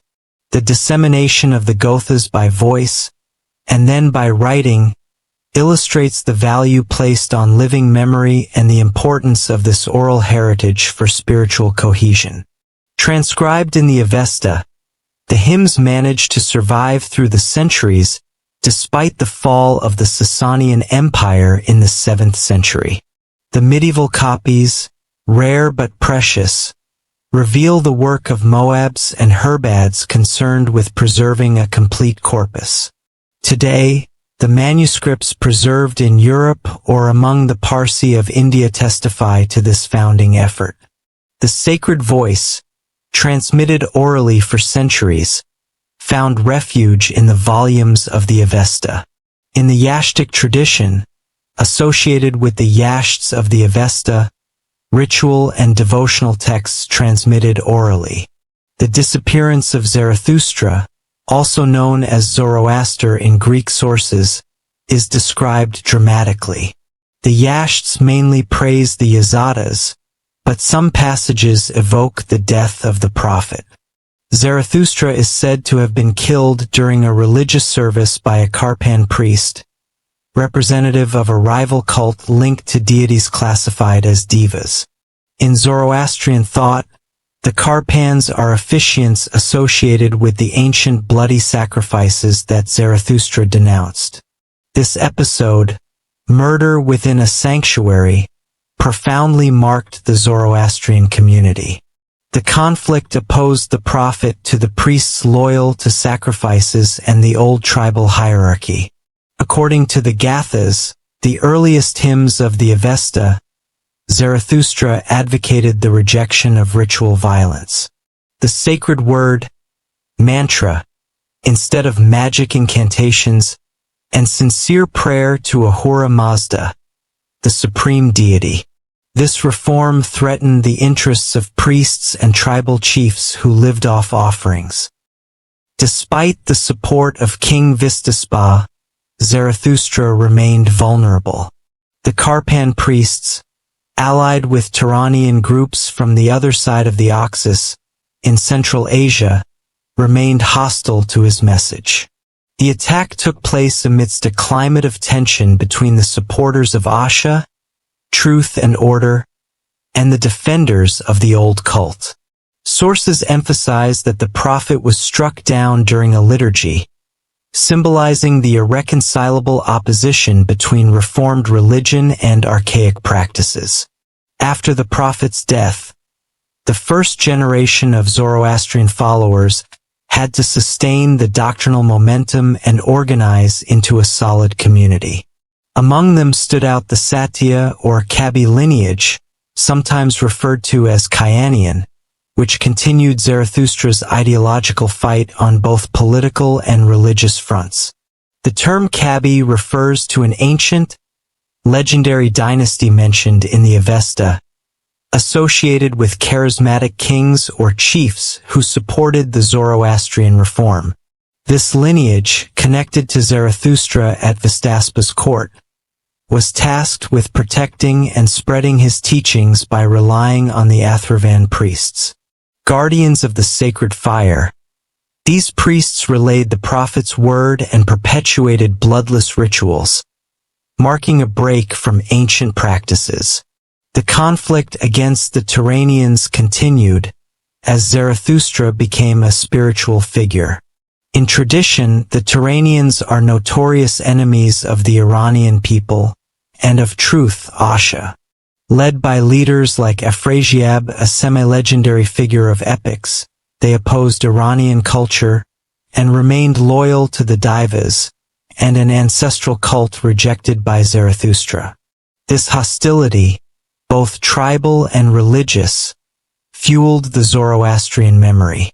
Far from extinguishing the struggle, the prophet's disappearance reinforced his disciples' determination and gave their fight a heroic dimension. Avestan tradition and its later extensions also mention the myth of Zarathustra's preserved seed. It is said that his vital essence was miraculously preserved in the waters of Lake Kansava, sometimes called Kansawiya or Lake Kans. In Iranian cosmology, water is a sacred element, symbolizing purity and the continuity of life. It thus becomes a guarantor of the prophet's spiritual posterity. According to this myth, at a time determined by a cosmic conjunction or a divine sign, 3 figures called Saiyashins will be born from this seed. The Avestan term means one who brings benefit or one who saves. Presented as eschatological redeemers, the Saiyashins will appear successively to purify the world and finalize the victory of Asha, truth and order, over the Druj, corruption and chaos. The belief in this preserved seed expresses both the sacralization of Zarathustra and the hope for a cosmic renewal. It sustains the faith that humanity, despite trials, will reach an era of bliss, thanks to the prophet's spiritual legacy. According to some variants of the myth, it is in Lake Kansava that the chosen young woman will bathe to conceive without human intermediary, one of the future Saiyashins. The purity of the water, associated with Zarathustra's seed, guarantees the birth of an incorruptible savior. These eschatological promises, disseminated in cults and liturgies, announce the final victory against the Daivas, forces hostile to Ahura Mazda. The preserved seed thus becomes the sign that, despite the prophet's brutal death, the salvific hope remains intact. After Zarathustra's murder, the first generation of disciples needed to maintain an oral teaching and confront the hostility of the old priestly castes and external enemies. The Satya Kavi lineage took the lead of the resistance. It rallied indecisive populations, strengthened ties with King Vistaspa, whose conversion was a major turning point, and organized the fire sanctuaries, gathering points for the faithful. The Athravan priests gradually codified the liturgies to preserve the integrity of the revealed word. Some songs attributed to the prophet are then transmitted through collective memory. The death of the master encourages this practice. The mantras must be preserved without alteration. The Satya Kavi lineage ensures orthodoxy, protecting against additions or falsifications. Close disciples, sometimes linked by family ties, become heroic figures and poles of authority, capable of organizing clandestine gatherings if necessary. The struggle against the Turanians, as later recounted, goes beyond the military dimension. It reinforces Zoroastrian identity. The spiritual heirs of Zarathustra present themselves as defenders of the true faith against Turanian polytheistic traditions. The Karpan priests, accused of participating in the prophet's murder, embody in the collective memory a corrupt past attached to the old sacrifices rejected by the reform. According to researchers, after the prophet's death, the disciples could have dispersed to Bactria, Margiana, or other Eastern Iranian principalities while maintaining their ties through travels and common rituals. Hostile magi attempted to slow the diffusion through rumors and accusations of heresy. However, the protection of King Vishtaspa and the support of later dynasties ensured the rooting of Zoroastrianism. The Satya Kavi lineage, the guarantor of doctrinal lineage, structured the oral transmission of the Avesta and spread the belief in the three Saoshyants. The belief in a future redeemer from a preserved seed found particular resonance among the first generations. The narratives highlighted the sacredness of Lake Kensava, sometimes located in a high valley, sometimes near the great rivers of Central Asia, but always described as miraculous and a guarantor of the spiritual lineage of Zarathustra. Zoroastrian texts written shortly before the Sassanid period report that followers made symbolic pilgrimages to sacred lakes or rivers to be spiritually reborn and renew their commitment to Ahura Mazda and the prophet's doctrine. The persistence of these practices illustrates the central importance given to Zarathustra's legacy. The murder of Zarathustra by a Karpan priest, according to the Yush tradition, marked a decisive turning point. Deprived of their prophet, the group of disciples organized around carefully transmitted texts and rituals. The Satya Kavi lineage, linked to Vishtaspa's court, perpetuated his work while the followers maintained the hope of a future advent, that of the Saoshyants, tasked with completing the victory of truth. The belief in a seed protected at the bottom of a sacred lake symbolized this spiritual continuity. The first generations consolidated their doctrine and their cult, fire worship, psalm recitation and memorization of the Gathas. Singing these hymns was equivalent to prolonging Zarathustra's voice and preparing for the arrival of the saviors. The world was perceived as a metaphysical battlefield where the prophet's disappearance reinforced the necessity of an unshakable faith in just order, Asha against chaos, Druj. The violent death of Zarathustra, caused by a representative of the old cult, was understood as a warning. Any religious change comes with conflicts, but the notion of Saoshyant offered a driving force of hope. The coming savior was not only the spiritual successor of the prophet, he heralded a cosmic resolution. The myth of the seed gave this continuity a mystical dimension and oriented faith toward a future where good would triumph definitively. The memory of Zarathustra's murder reinforces his image as a hero and founding martyr. The early communities identify as the continuators of a spiritual leader who fell for defending Asha. The rhetoric of sacrifice runs through the accounts, and the priests, called Megi, Athravans or Herbads, strive to preserve the mantras, distinguishing the prophet's teaching from what was added later. They remind followers that, despite the master's disappearance, his essence remains alive in the community and in the hope of a spiritual posterity. The Satya Kabi lineage prolongs the struggle against the Turanians, presents itself as the guardian of teachings, and values Lake Kansava as the cradle of the three Saoshyants. Their authority guarantees the orthodoxy of the transmitted narratives. In certain ceremonies, the divine promise of a new Redeemer is recited to strengthen the faith and remind that the struggle between good and evil will find its end with the arrival of the Liberator. Thus, the memory of martyrdom, legitimate transmission, and the expectation of a Savior unite to give coherence to Zoroastrianism, a religion of revelation ensuring continuity between the prophet, community organization, and eschatological hope.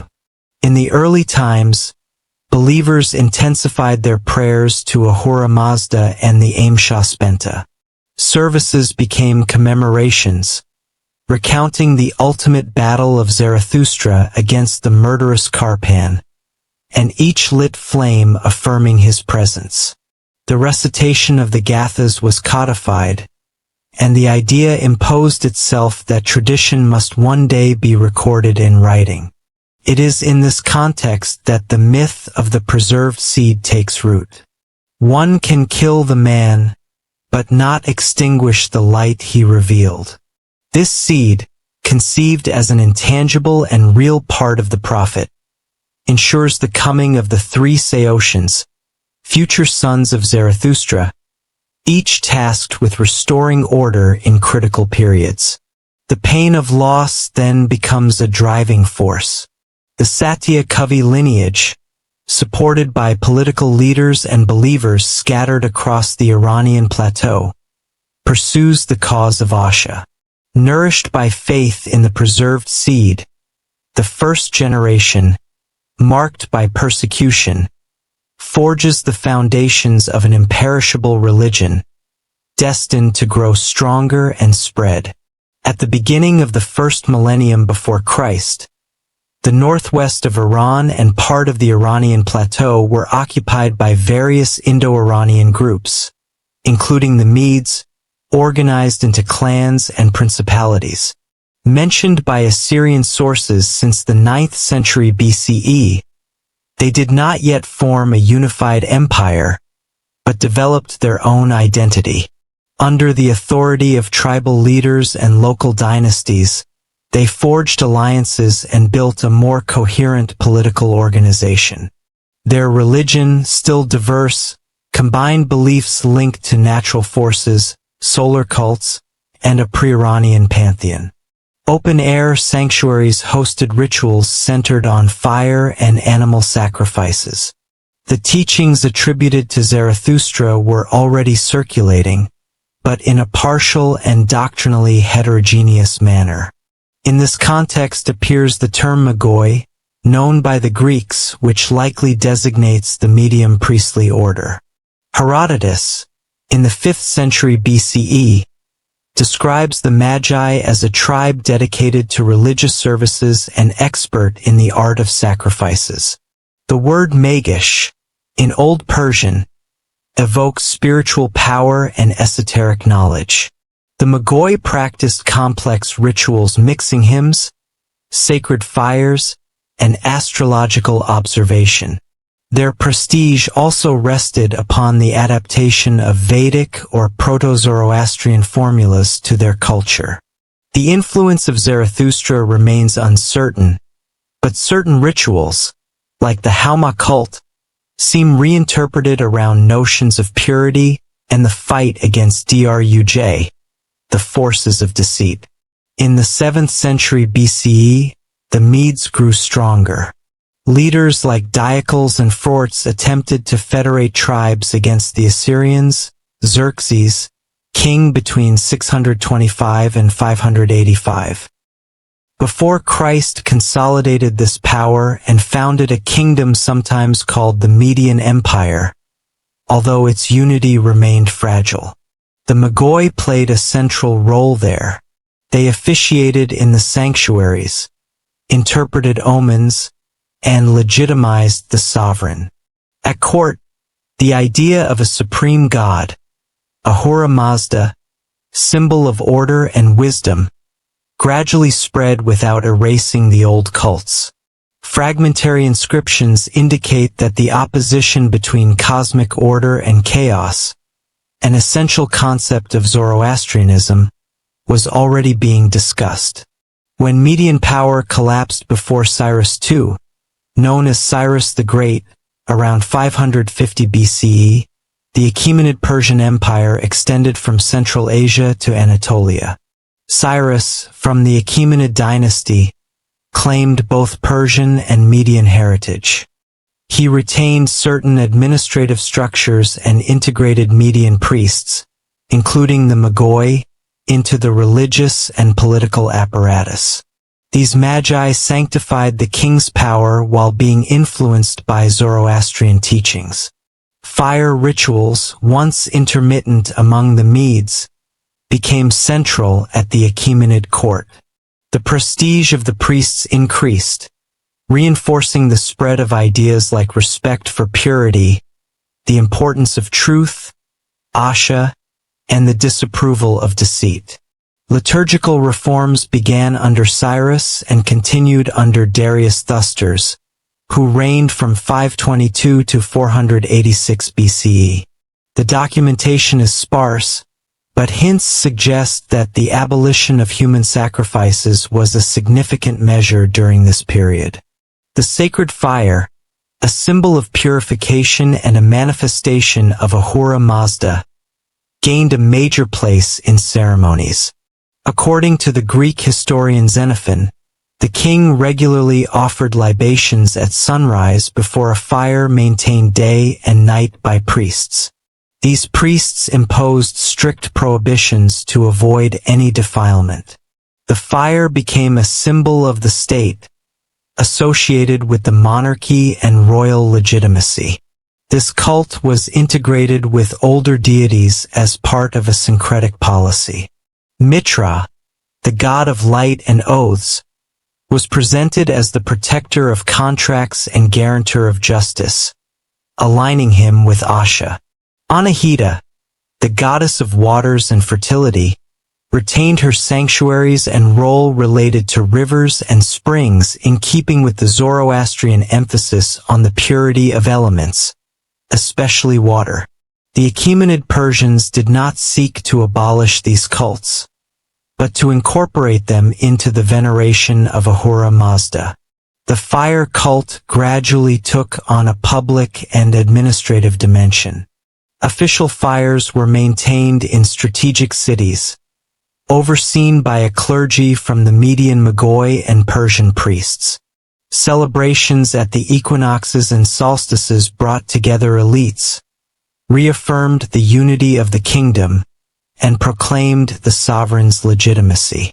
Fires lit on heights, especially in Persis, became visible landmarks day and night, symbolizing royal vigilance and the victory of order over chaos. Hymns in Old Persian or inspired by Avestan texts finally recall the persistent influence of Zarathustra's writings. The reforms related to the gradual adoption of Zoroastrianism at the Achaemenid court strengthened control over cults. The priests of the fire temples, from hereditary families, ensured stability and ritual continuity. In some provinces, populations remained attached to older forms of piety. The central power tolerated this diversity as long as it adhered to major principles: the cleanliness of sanctuaries, the absence of human sacrifices, and the recognition of Ahura Mazda as the supreme deity. This tolerance increased the loyalty of the subjects and oriented the empire towards a more philosophical religiosity. Offerings of wine and incense fumigations replaced bloody sacrifices, valuing prayers and fragrant smoke. Mitra, an ancient cult in Bactria and Margiana, was associated with the sun, justice, and the protection of the righteous. In the Avesta, he is described as the lord of vast pastures, guaranteeing the loyalty of warriors and truth.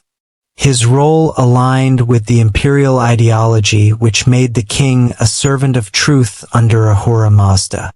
Anahita, meanwhile, sometimes received sumptuous temples as under Artaxerxes II. As the goddess of fertility, agricultural prosperity, and the purity of waters, she was richly adorned, holding a vessel of sacred water and honored with fragrant offerings. The doctrinal dissemination adapted to populations who did not understand Old Persian or Avestan. The Magi preached in multiple languages the belief in a supreme God assisted by benevolent beings. This transmission occurred at court but also in villages, thanks to itinerant priests performing protective rites, nuptial blessings, or seasonal festivals. Local influences mingled with this. In some border areas, shamanic rituals persisted and ancient deities continued to be venerated, provided they were assimilated to the benevolent spirits of the Persian tradition.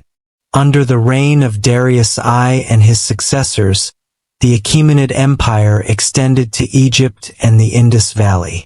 The authorities developed a centralized administration based on satrapies. The court religion, inspired by Zoroastrianism, became a supreme reference. The sovereign presented himself as chosen by Ahura Mazda, protector of justice and truth. The vast reliefs of Persepolis and Behistun depict Darius under the guard of a figure or winged disc, often identified as the Tharabahar, a symbol of celestial protection.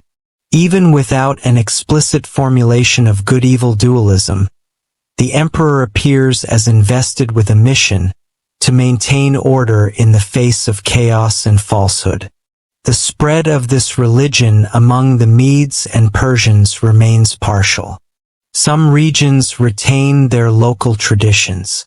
The Magi priests value Ahura Mazda and the Asha, but also perpetuate ancient heritages.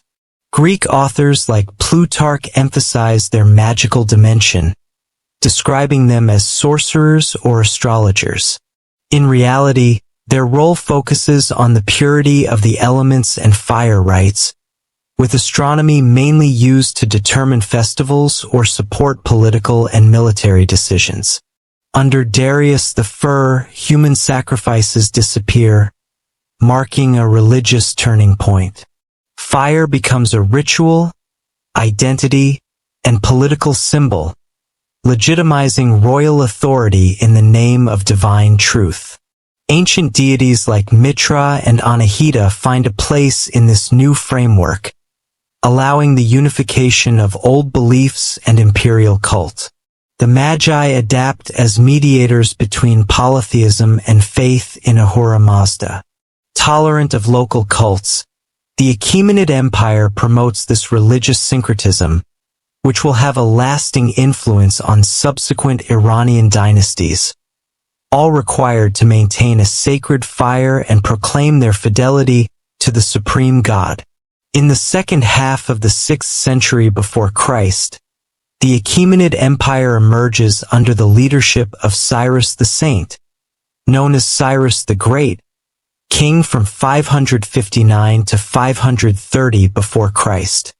He defeats the Medes and unifies a vast territory, from Central Asia to Asia Minor, then to eastern Anatolia and the gates of Babylonia.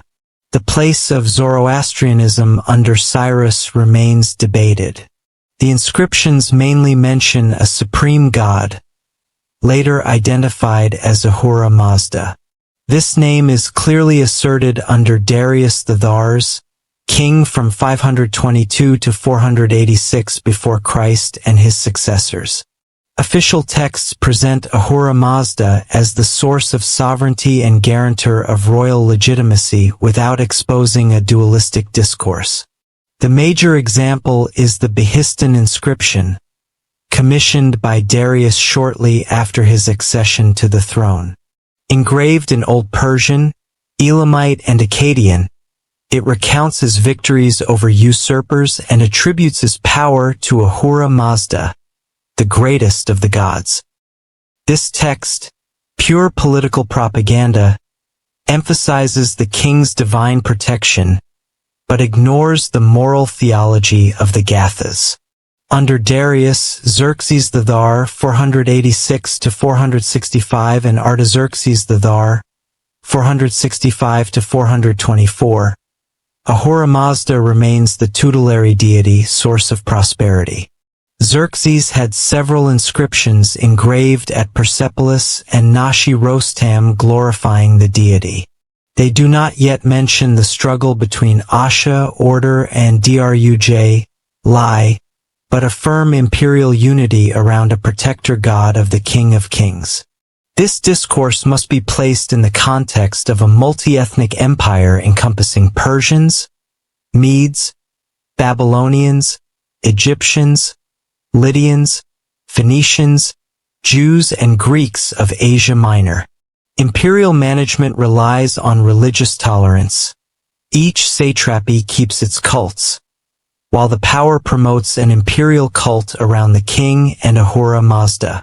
The administrative tablets of Persepolis, especially the fortification tablets, reveal the use of a Zoroastrian-inspired calendar for dating deliveries of cereals, livestock, and wine.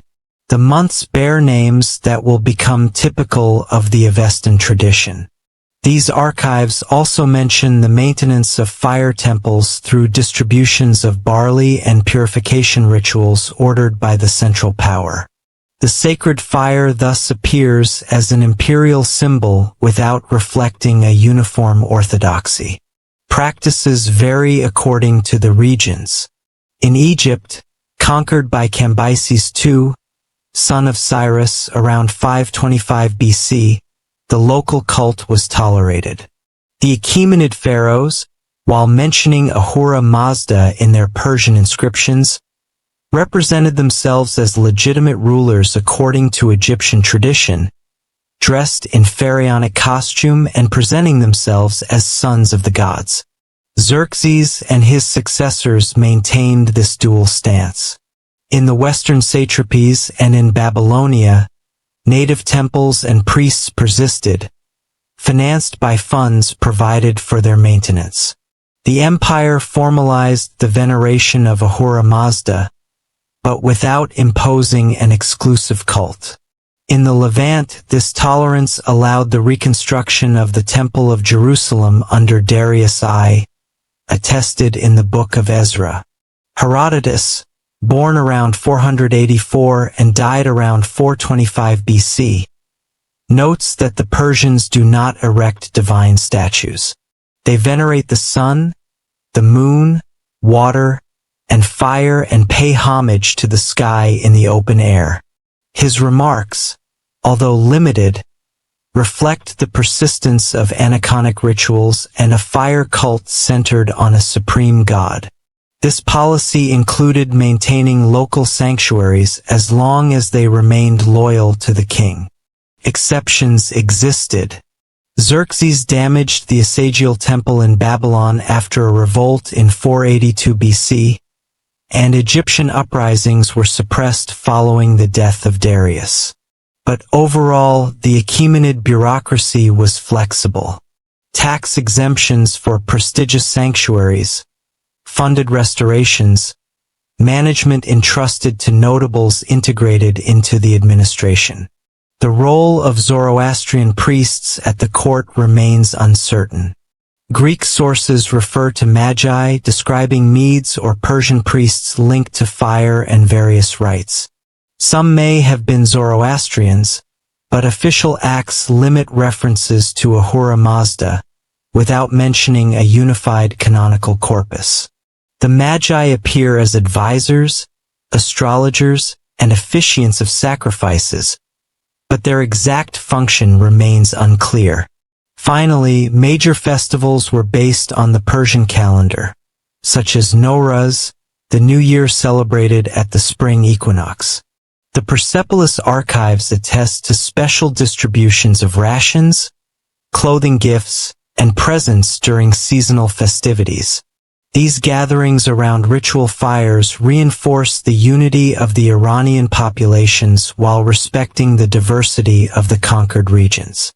Archaeological evidence, statues, and reliefs demonstrate that the Achaemenid court placed great importance on the purity of water and fire. In Persepolis, the king is often depicted with incense burners or braziers, symbols of purification and protection. In Susa and Ecbatana, large basins of fresh water were used for lustration ceremonies. These rites associated the sovereign with Ahura Mazda and affirmed his role in preserving Asha, the Zoroastrian concept linking truth and cosmic order. The duality of good and evil, although central in Zoroastrianism, does not appear directly.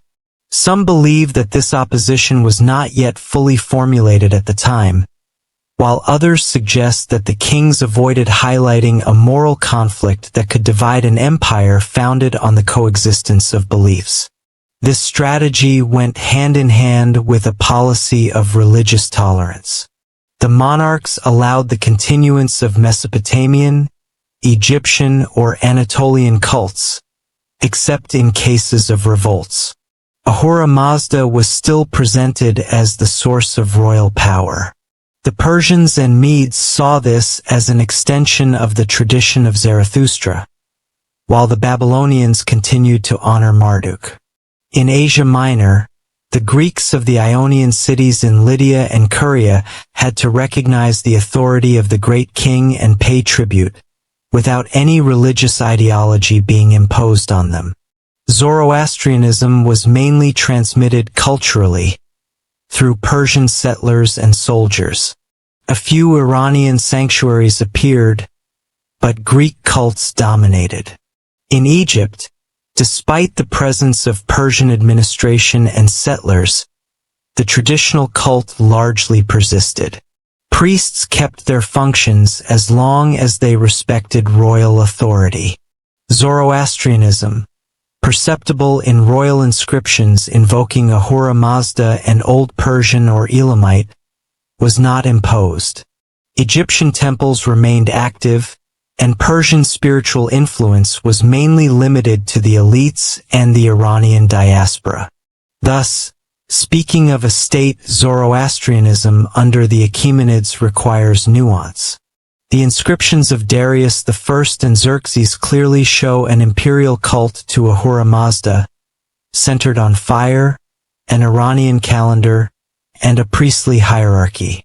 But in practice, the empire allowed each people to honor their gods, maintaining political unity without imposing a singular religion. The diffusion of Persian identity spread in Asia Minor, thanks to local elites gradually Persianizing, by wearing Persian clothing, using Aramaic as an administrative language, and constructing monumental tombs inspired by Iranian models. Persian settlers and soldiers sometimes maintained a sacred fire and honored Ahura Mazda, creating nurseries of Iranian beliefs within the diasporas, sometimes mixed with Greek or Anatolian cults. In Egypt, the influence remained more limited. Persian kings superficially adopted the divine pharaonic titulary, but were perceived as foreigners. At Elephantine, Persian garrisons mingled with Jewish and Egyptian populations under the authority of a satrap. The Elephantine papyri testify to a varied religious coexistence, marked by Semitic, Greek, and Egyptian deities, with no massive spread of Zoroastrian faith. No organized proselytism is attested. Within the Iranian diaspora, the cultural unity around Ahura Mazda, the purifying fire, and a specific calendar persists, but remains confined to the military, the court, and the administration. Some officials transmit their funerary rites and cosmological conceptions, while others adapt to local traditions. Royal inscriptions do not mention internal tensions, and claim harmony orchestrated from the center, with Ahura Mazda primarily embodying dynastic legitimacy. The Achaemenid period thus constitutes a major milestone for Iranian religion, without establishing a Zoroastrian state. The kings proclaim Ahura Mazda as the god of the dynasty, and protect the fire's sanctuaries, but religious tolerance prevails. The empire fosters a common ideological foundation, centered on this creator god and divine favor, without imposing Zoroastrian dogmas on all populations, which will only be codified later. In the 4th century BC, the Achaemenid Empire collapses in the face of the armies of Alexander the Great, king of Macedonia, campaigning against the Persians. Within a few years, the power dominated by Darius III is absorbed into the vast Macedonian domain, from Greece to the borders of India. At the death of Alexander in 323, before Christ, his generals divide the heritage, inaugurating the Hellenistic period. The Near East, Egypt, Asia Minor, and other Greek regions then experience a cultural dynamic made of borrowings and local reappropriations. In this context, Zoroastrian beliefs come into contact with Greek philosophical and religious tradition.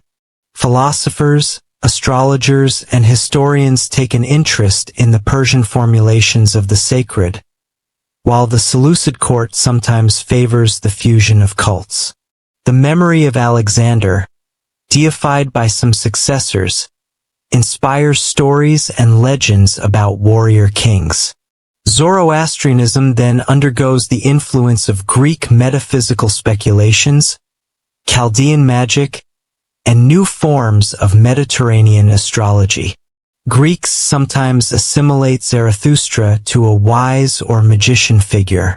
Some authors, unfamiliar with Iranian history, associate his name with esoteric practices, oracles, or hermetic traditions. This tendency is expressed in the idea of a Hermes Zoroaster, present in some Gnostic or Neoplatonic writings.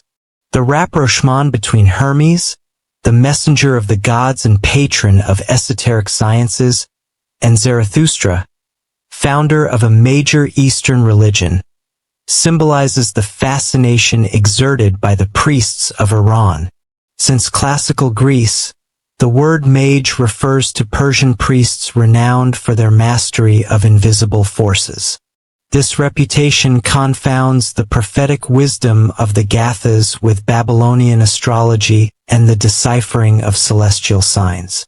In Greek courts, notably at Pergamon and Antioch, Oriental knowledge is invoked to legitimize divinatory practices, examination of stars, study of dreams, or making talismans. Supposed Zoroastrian texts then appear in Greek. The Chaldean oracles, poetic fragments presented as a divine revelation, contain Oriental references tinged with Platonism and mysticism. Some passages evoke the struggle of good and evil, adapted to the Neoplatonist taste for spiritual duality. Scholars see in it a syncretism, merging Iranian dualism and Greek cosmology. Other treatises, like the Periarchon on Principles, seek to establish a doctrine of creation and a hierarchy of divine entities, while claiming a Zoroastrian tradition. Zarathustra is magnified as the master of spirits and the revealer of an ancestral knowledge preceding Greek civilization. Hellenistic domination gradually recedes under the influence of Iranian rebellions. From the second half of the 3rd century before Christ, Arsaces rises against the Seleucids in eastern Iran and founds the Parthian dynasty, known as Arsacid. This becomes a new rival empire to the Greco-Syrian power. The Parthian kings, while adopting some Hellenistic traits in art, coinage, or urban organization, promote the emergence of an Iranian identity, supported by a recomposition of the priestly elites and the enhancement of local religious traditions. Zoroastrianism is not yet centralized as under the Sassanids, but the Parthians value certain sanctuaries, notably the royal fire of Adur-Berzanmer in Khorasan, linked to the mythical king Vistaspa, protector of Zarathustra. This sacred hearth, closely associated with the court, becomes a pillar of Arsacid propaganda. In parallel, the cult of Mitra is experiencing a boom. An Iranian deity protector of oaths, it is adopted by the Parthian army and merges with Greek elements, heroic representations, Phrygian cap, astrological symbols. This syncretism, useful for integrating diverse populations, especially appeals to the warrior elite, and spreads in border regions like Mesopotamia and Cappadocia. The dualistic doctrines Asha against Druj continue to structure morality, especially in the countryside. The court, concerned with stability, favors coexistence between Iranian practices, Greek influences, and Mesopotamian contributions, at the risk of criticism from traditionalist circles. Finally, the Parthians play a role as intermediaries in scholarly exchanges. Heirs of the Babylonian astronomical knowledge and Greek speculations, Pythagoras, Plato, Aristotle, they encourage study centers where Eastern scholars and Hellenized savants meet.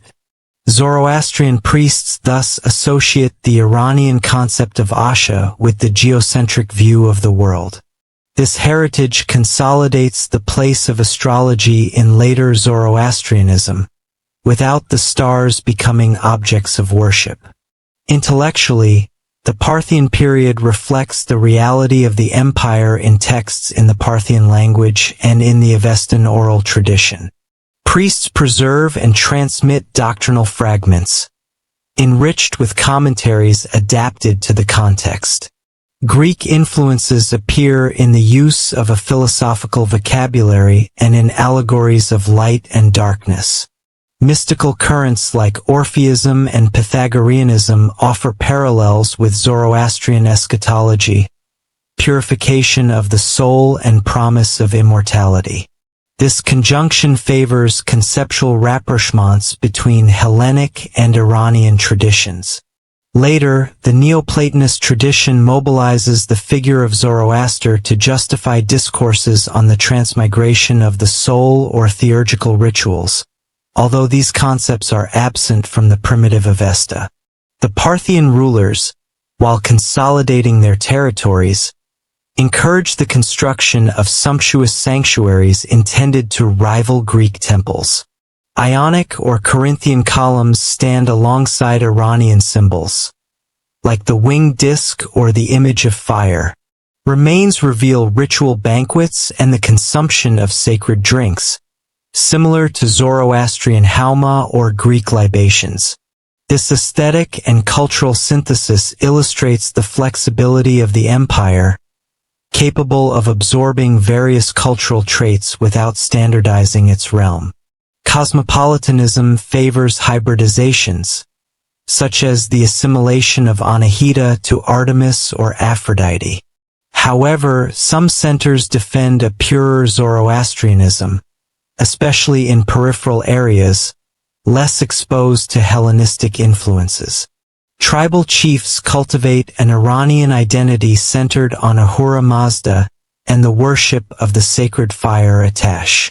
They strictly maintain purity rules, such as prohibiting the pollution of water and earth during funerals. These local practices sometimes complicate the religious diplomacy of the Arsacids, who prefer to leave a margin of autonomy to regional sanctuaries, while controlling influential priests through titles and funding. The fascination for Persian mages permeates late Greek tradition.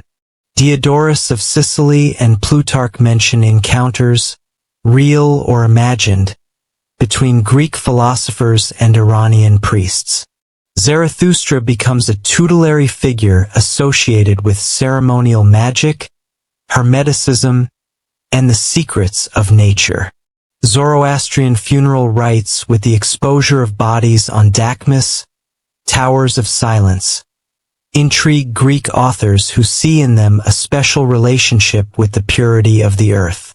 This quest for Eastern wisdom is reflected in pseudo-Zoroastrian texts in Greek, focused on the genesis of the world and the celestial order. The Chaldean oracles distinguish pure celestial fire and the corruptible sublunar world, paralleling the Zoroastrian opposition between Asha, order and truth, and Druj, lies and chaos. The Periarchon presents an Iranian master transmitting metaphysical knowledge to a Greek disciple. These writings transform Zarathustra into a Platonic or Pythagorean thinker, abandoning concrete ritual practices, fire worship, gauze, for philosophical speculations. The sacred fire becomes a symbol of the soul or divine intellect. In parallel, the Parthian power seeks to strengthen its legitimacy by favoring the presence of Greek contingents in major cities. Merchants, navigators, and adventurers from Greece or the Levant circulate more freely, spreading beliefs and cultic practices. Mithraism then takes on a cosmopolitan dimension. Mitra is seen both as an Iranian god and as a sun god assimilated with Helios or Apollo. Parthian coins bear witness to this, representing Greco-Eastern deities accompanied by Greek or Aramaic inscriptions. This usage serves both the diffusion of royal ideology and religious acculturation. The fire temples, such as Adur-Berzinmer, remain, however, identity markers. This sanctuary, linked to Zoroastrian-inspired oracles, was used to settle questions of succession or sacred law. The Parthian kings sought recognition there as protectors of the faith, anchoring their power in an Iranian continuity. Even within a Hellenized court, validation by the fire of Berzinmer reminded them of their role as guarantors of the sacred law, the Asha. During this period, some of the Iranian priestly literature, hitherto oral, begins to be written in Parthian, Middle Persian, or in a mixture of Aramaic and Greek. The Magi call upon scribes to record and translate religious, ritual, and legendary texts. Although the originals have disappeared, archaeological evidence and later sources show that this scriptural effervescence prepared the Sasanian Zoroastrianism.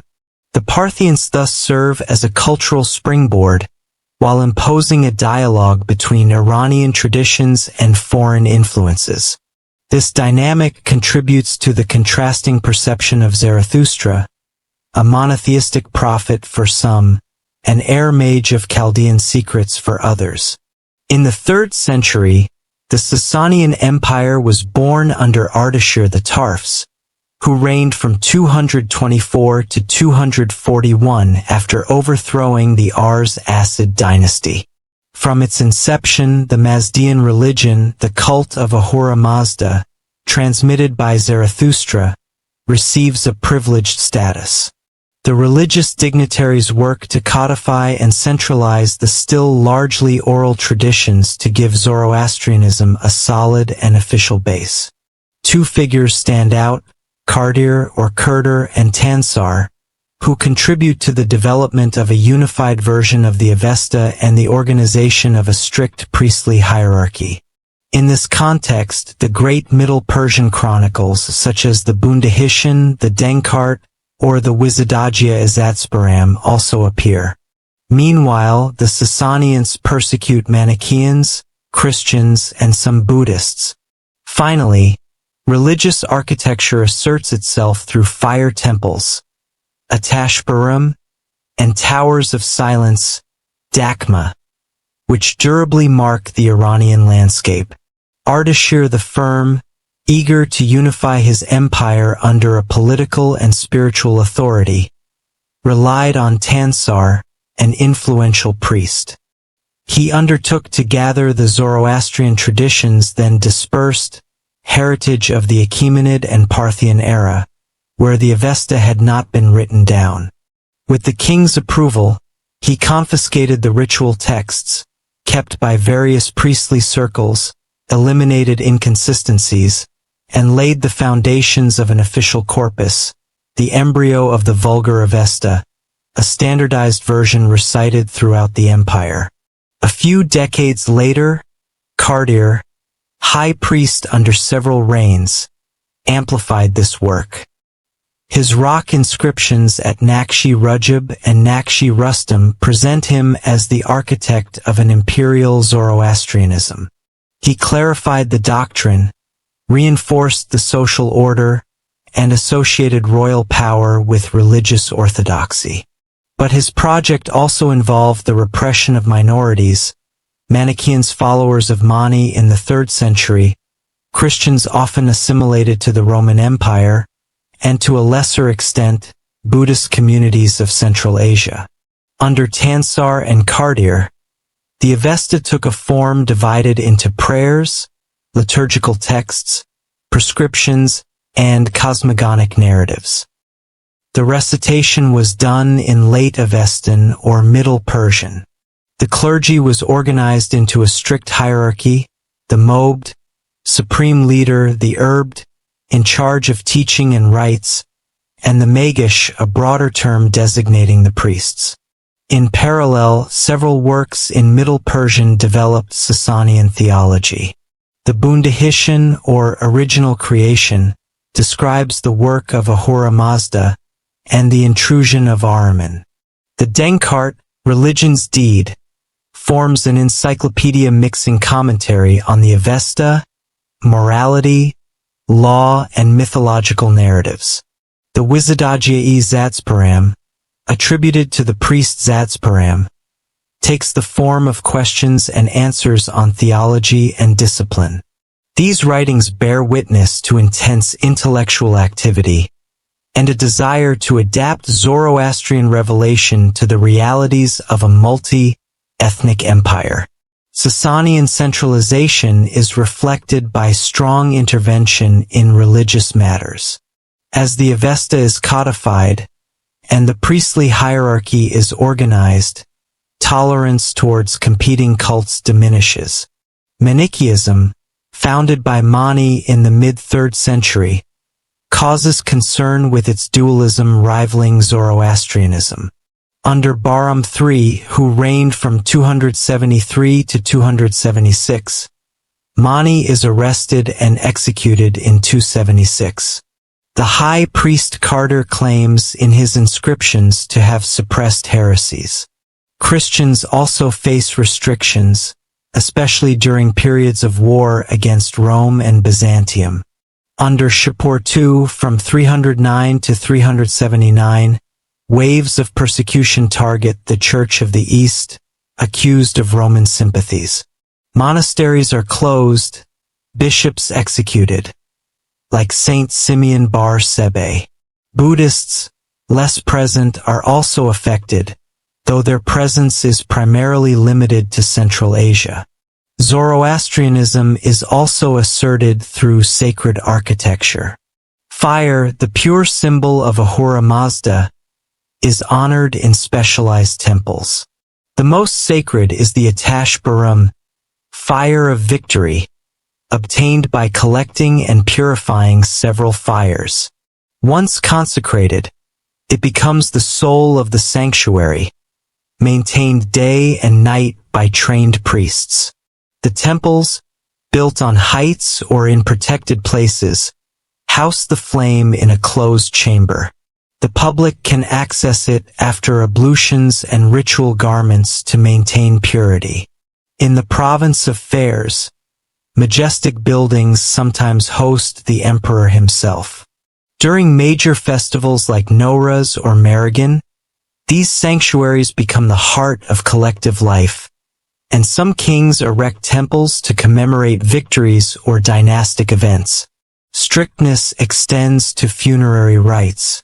Any contamination of earth, air, water, or fire is prohibited. Burying or burning a corpse is therefore considered impure. The deceased are placed in a dakma, or tower of silence, a circular stone building constructed on a height. Exposed to the sun and birds, the bodies are quickly cleared of their flesh, ensuring natural purification without polluting the elements. The maintenance of these towers falls under religious authority. The use of dakmas becomes widespread under the Sassanids, linked to the strengthening of the priestly hierarchy. Mobs ensure rules are respected, and burial is equated with a transgression, subject to sanctions. This illustrates the alliance of political power and clergy to impose a homogeneous Zoroastrianism. Monuments related to fire, like towers of silence, strongly mark the urban and rural landscapes of the Sasanian Empire. In the successive capitals, such as Ctesiphon in Mesopotamia or Bishapur in Fairs, a fire temple often occupies a central place at the heart of the royal palace or nearby. Its symbolic power demonstrates the court's adherence to Mestian doctrine. Schools of priests, libraries, and study rooms dedicated to the Avesta's commentary complete the ensemble.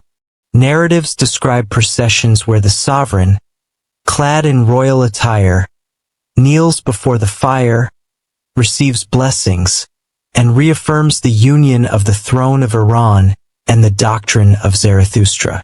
The king then appears as the guarantor of Asha, order, and truth, while priests keep the flame and rituals.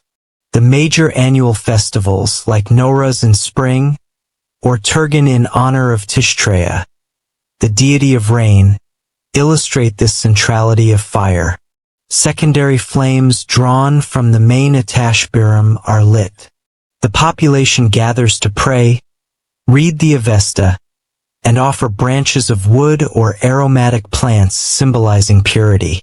These gestures express the cosmic struggle between truth and deceit, and the anticipation of Ahura Mazda's final victory over Ahriman. Zoroastrian sanctuaries are not only places of worship, but also civic gathering places where imperial power reinforces its legitimacy. In the eastern cities of the empire, like Merv or Balkh, the fire temples coexist with other religious buildings, Buddhist or Hindu.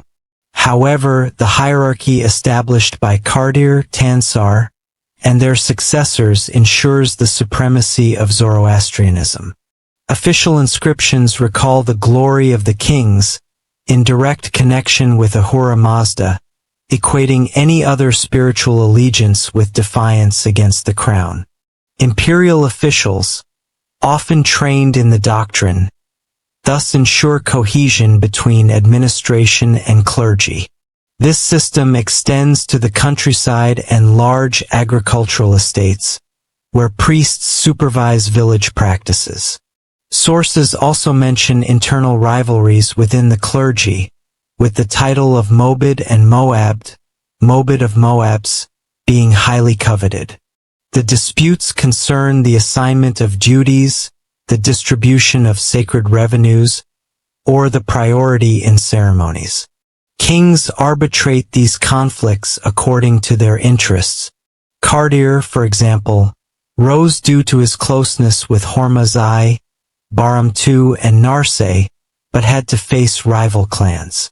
For the dynasty, the challenge was to preserve the apparent unity of the cult and avoid schisms that could weaken the empire. The official chronicles in Middle Persian conceal these tensions, insisting on the harmony between state and religion, while Greek or Armenian reports reveal occasional conflicts between high priests, which the sovereign had to temper to maintain religious peace. In the context of canonization and reform, the sacred texts undergo successive revisions to eliminate contradictions and deviations. This is called liturgical normalization. Late Avestan or Middle Persian dominate, while the oldest Gathic chants in archaic Avestan are preserved but accompanied by glosses and commentaries. Under Sasanian authority, the Avesta takes its canonical form and is transcribed in the 4th or 5th century, sometimes enriched with prescriptions for festivals and rites of passage. The oral tradition remains essential in ceremonies, but the written text becomes a guarantor of authenticity. The Denkart, a theological and philosophical compendium, then serves as a guide for the use and interpretation of the texts. This institutionalization reinforces the theocratic character of the Sasanian Empire. The sovereigns, presenting themselves as servants of Ahura Mazda, justify wars, political decisions, and taxation. The Avesta governs social life, ritual purity, observance of auspicious days, funeral rites. Secondary fire temples, Atash Adaran Atash Dadga, and small Dakma multiply, integrating the state religion into the daily life of villages. On the diplomatic front, the sovereigns maintain complex relations with Christian Byzantium. Periods of peace allow Christians to build churches, while tensions lead to surveillance and persecutions. Manichaeans are forced into exile to Central Asia or Tang China, while Zoroastrian magi strengthen their dominance. The spiritual landscape is marked by two dynamics: internal consolidation of Zoroastrianism, with major compilations like the Bundahishan, the Denkart, and the Wizadagia Zatsparam, repression of groups deemed dangerous. Kardir, active under several reigns, imposes an orthodoxy aligned with royal power. Tanzer, at the start of the dynasty, seizes writings and establishes an official version of the Avesta. Both show how religion becomes a political instrument to cement an empire stretching from Mesopotamia to Central Asia. Sacred urbanism reflects this ambition. Atash Barum, with thick walls protecting the sacred fire, Dakma on hills dedicated to the dead. By associating power and priesthood, the Sasanian Empire shapes an institutionalized Zoroastrianism, which will survive in adapted forms, despite later invasions. In the mid-7th century, the Sasanian Empire, which had made Zoroastrianism an institutional pillar, is struck by Islamic conquests. In 651, the capitulation of Ctesiphon, the capital located on the Tigris near present-day Baghdad, marks the end of the Sasanian state and imperial support for the Zoroastrian clergy. Ctesiphon, an administrative and religious center, housed large fire temples, Atash Barum, and liturgical archives. The Mobs and Magish Zoroastrian priests held influence closely linked to the ruling dynasty. With the fall of the city, the religious hierarchy collapses. Some priests flee, others submit. The Arabs, already having a legal system for non-Muslims, apply the status of dhimmi protection contract to the Zoroastrians after recognizing it for Jews and Christians. This choice is based on the recognition of a sacred text, the Avesta, and a single god, Ahura Mazda, which brings this faith closer to the Abrahamic monotheisms. Despite this relative tolerance, Zoroastrians have to pay the jizya, a tax imposed on non-Muslims. The poorest convert to Islam to avoid it, while others attached to their faith preserve their traditions. The cities of Yazd, Kerman, and Tabaristan, in present-day northern Iran, then become bastions of the Zoroastrian religion. Demographics evolve slowly. Great Zoroastrian families finance temples and renovations. Some dignitaries become scribes, doctors, or translators in the service of Muslim power. The allure of the new power and the jizya lead to conversions, causing the decline of Zoroastrianism in the Sassanid provinces. Under the Umayyads, 660 to 750, and the Abbasids, 750–1258, tolerance varies depending on the governors, creating an uncertain climate. After the fall of official institutions, the community must rely on the regularity of practices and oral transmission. The fire rites, once celebrated in vast Atash Barams, continue in a more discreet manner. Priests, trained in the singing of the Gathas and Avestan formulas, attempt to maintain the cult despite political constraints. The Sassanid reform from the 3rd to the 6th century had imposed an official version of the Avesta. After the Islamic conquest, power fragments and community groupings ensure cohesion. In Fars and Khorasan, Pahlavi and Middle Persian are imposed in the liturgies, allowing the faithful to understand the texts, but threatening the archaic Avestan. Some priests prioritize preserving the spirit of the faith based on good words, good thoughts, and good deeds. Hamada, Hukda, Varshta. They maintain the sacred fire despite the dilapidation of some more modest Atash Gaz. In the mountains and remote regions, small sanctuaries reserved for motivated faithful preserve spiritual identity. This theology of crisis generates new practices. Public ceremonies give way to private gatherings. Rich families reserve a room in their home for a sacred fire, maintained by a priest or a herbed. Elsewhere, some Zoroastrian festivals merge with Islamic customs or are reduced to avoid tensions.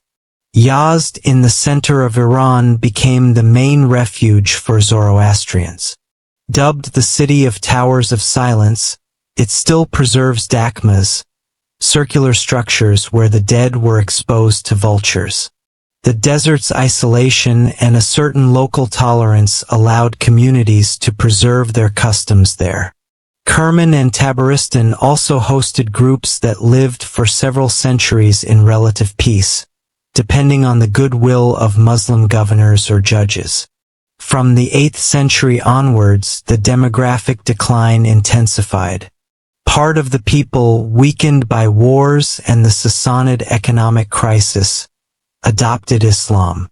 Aristocrats converted to retain their lands or to obtain positions with the caliphal administration, often taking an Arab name. Priests lost their influence due to a lack of political and financial support, but an intellectual stronghold persisted. Literature in Pahlavi continued with historical, epic, and liturgical texts nourishing cultural resistance. Under the Umayyad and then the Abbasid caliphs, freedom varied. Some imposed heavy taxes and discriminations like clothing marks, while others favored tolerance to maintain social peace. Forced conversions remained rare. The appeal of a majority religion, its fiscal advantages, and its prestige mainly explained the reduction in followers. Zoroastrian identity was maintained through fire rituals and the transmission of texts. Prayers in Avestan, increasingly misunderstood, were accompanied by translations in Middle Persian. Works like the Bundahishan, a cosmological treatise, or the Denkart, a doctrinal compilation, circulated in fragmentary forms in closed circles, transmitted by sacerdotal families. The Atashka's modest temples became the heart of religious life. The sacred flame was maintained there by the priests, sometimes helped by lay people. The rituals, less lavish, had to remain discreet but continued to attract the faithful around the fire and prayers in Avesta and Pahlavi. Over time, a close-knit community formed, centered on the training of priests from sacerdotal lineages. The families of Mobed and Erbed ensured the continuity of purity rules and the exact recitation of texts. Without a central authority, local priests held decisive moral authority. As the Abbasid era continued and various local dynasties emerged, Tahirids, Saffarids, Samanids, and then Buyids, the situation of the Zoroastrians varied by region. Some authorities tolerated their practices and even sought the help of their priests, while others imposed conversion campaigns to unify Islam. Overall, the number of practitioners slowly but surely declined. In this context, the preservation of liturgical heritage became essential. The homilies, once public, now took place in confined spaces. Fragments of the Avesta were still recited at weddings, funerals, or celebrations like Nowruz, but always away from prying eyes. The priests insisted on the strict observance of purity rituals, despite the lack of resources. The retreat also reflected in the urban space. Zoroastrian homes concentrated in small enclaves, like in Yazd, where neighborhoods were organized around a fire temple. Workshops and businesses served as places of sociability, reinforcing internal cohesion, but accentuating isolation from the Muslim majority. Some exchanges, however, persisted. Some Muslim scholars studied Pahlavi and pre-Islamic history, and rare debates opposed Zoroastrian scholars and Muslim theologians. But the demographic and political weakness of the former prevented them from openly defending their ideas. The ancient imperial religion became then a cultural minority, sometimes tolerated, sometimes discriminated against, always threatened with absorption. In the 9th and 10th centuries, as the Abbasid Caliphate declined and new powers emerged, the Zoroastrians survived on the margins of upheavals. Muslim quarrels, then the Turkish and Mongol invasions exacerbated their isolation. Economic changes and the displacement of trade routes further weakened their communities, which lost ever more faithful to Sunni Islam, or, in some regions, Shiite Islam. The preservation of the language became crucial after the collapse of the state clergy. Manuscripts in Avestan, translated into Pahlavi, were copied and transmitted clandestinely. Some priestly families dedicated themselves to this, while others emigrated to more tolerant lands. In mountainous areas, the rites quietly endured. Use of Halma, nocturnal ceremonies around the fire, but devoid of the splendor of yore. Modern historians agree that the period from the mid-7th century to the 10th century was a decisive phase in the shaping of post-Sassanid Zoroastrianism. A small but faithful core persisted mainly around Yazd and Kerman, while most Persian provinces adopted Islam. The religion did not disappear.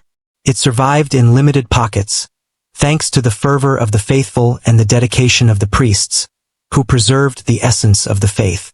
Celebration of the fire, reading of the Avesta, practice of ritual purity. The Zoroastrians, aware of their fragility, relied on the legends of Zarathustra and the Seychelles, future redeemers linked to the mythical lake Kinsava, to persevere until the final restoration. Political catastrophes reinforced the idea of a predestined fate, driven by a strong sense of identity, and convinced that the cosmic balance would eventually tip towards Asha, the truth. They perpetuated their faith. In Islamized Iran, their situation fell into the ambiguous status of dhimmi. On the margins of the former empire, under the domination of local powers or caliphates, Zoroastrianism continued a resilient path between rootedness and adaptation. The first movements of Zoroastrian diaspora to India appeared after the Arab Muslim conquests. To escape the pressure, some faithful reached Gujarat in western India. This community, later called Parsis or Parsis, settled between the 8th and 10th century Anno Domini, near Sunjun. Confronted with Hindu and Jain influences, they had to negotiate their status and come to terms with local customs. The legend of Sunjun tells that King Jatavrana presented them with a bowl full of milk, symbolizing the saturation of his lands.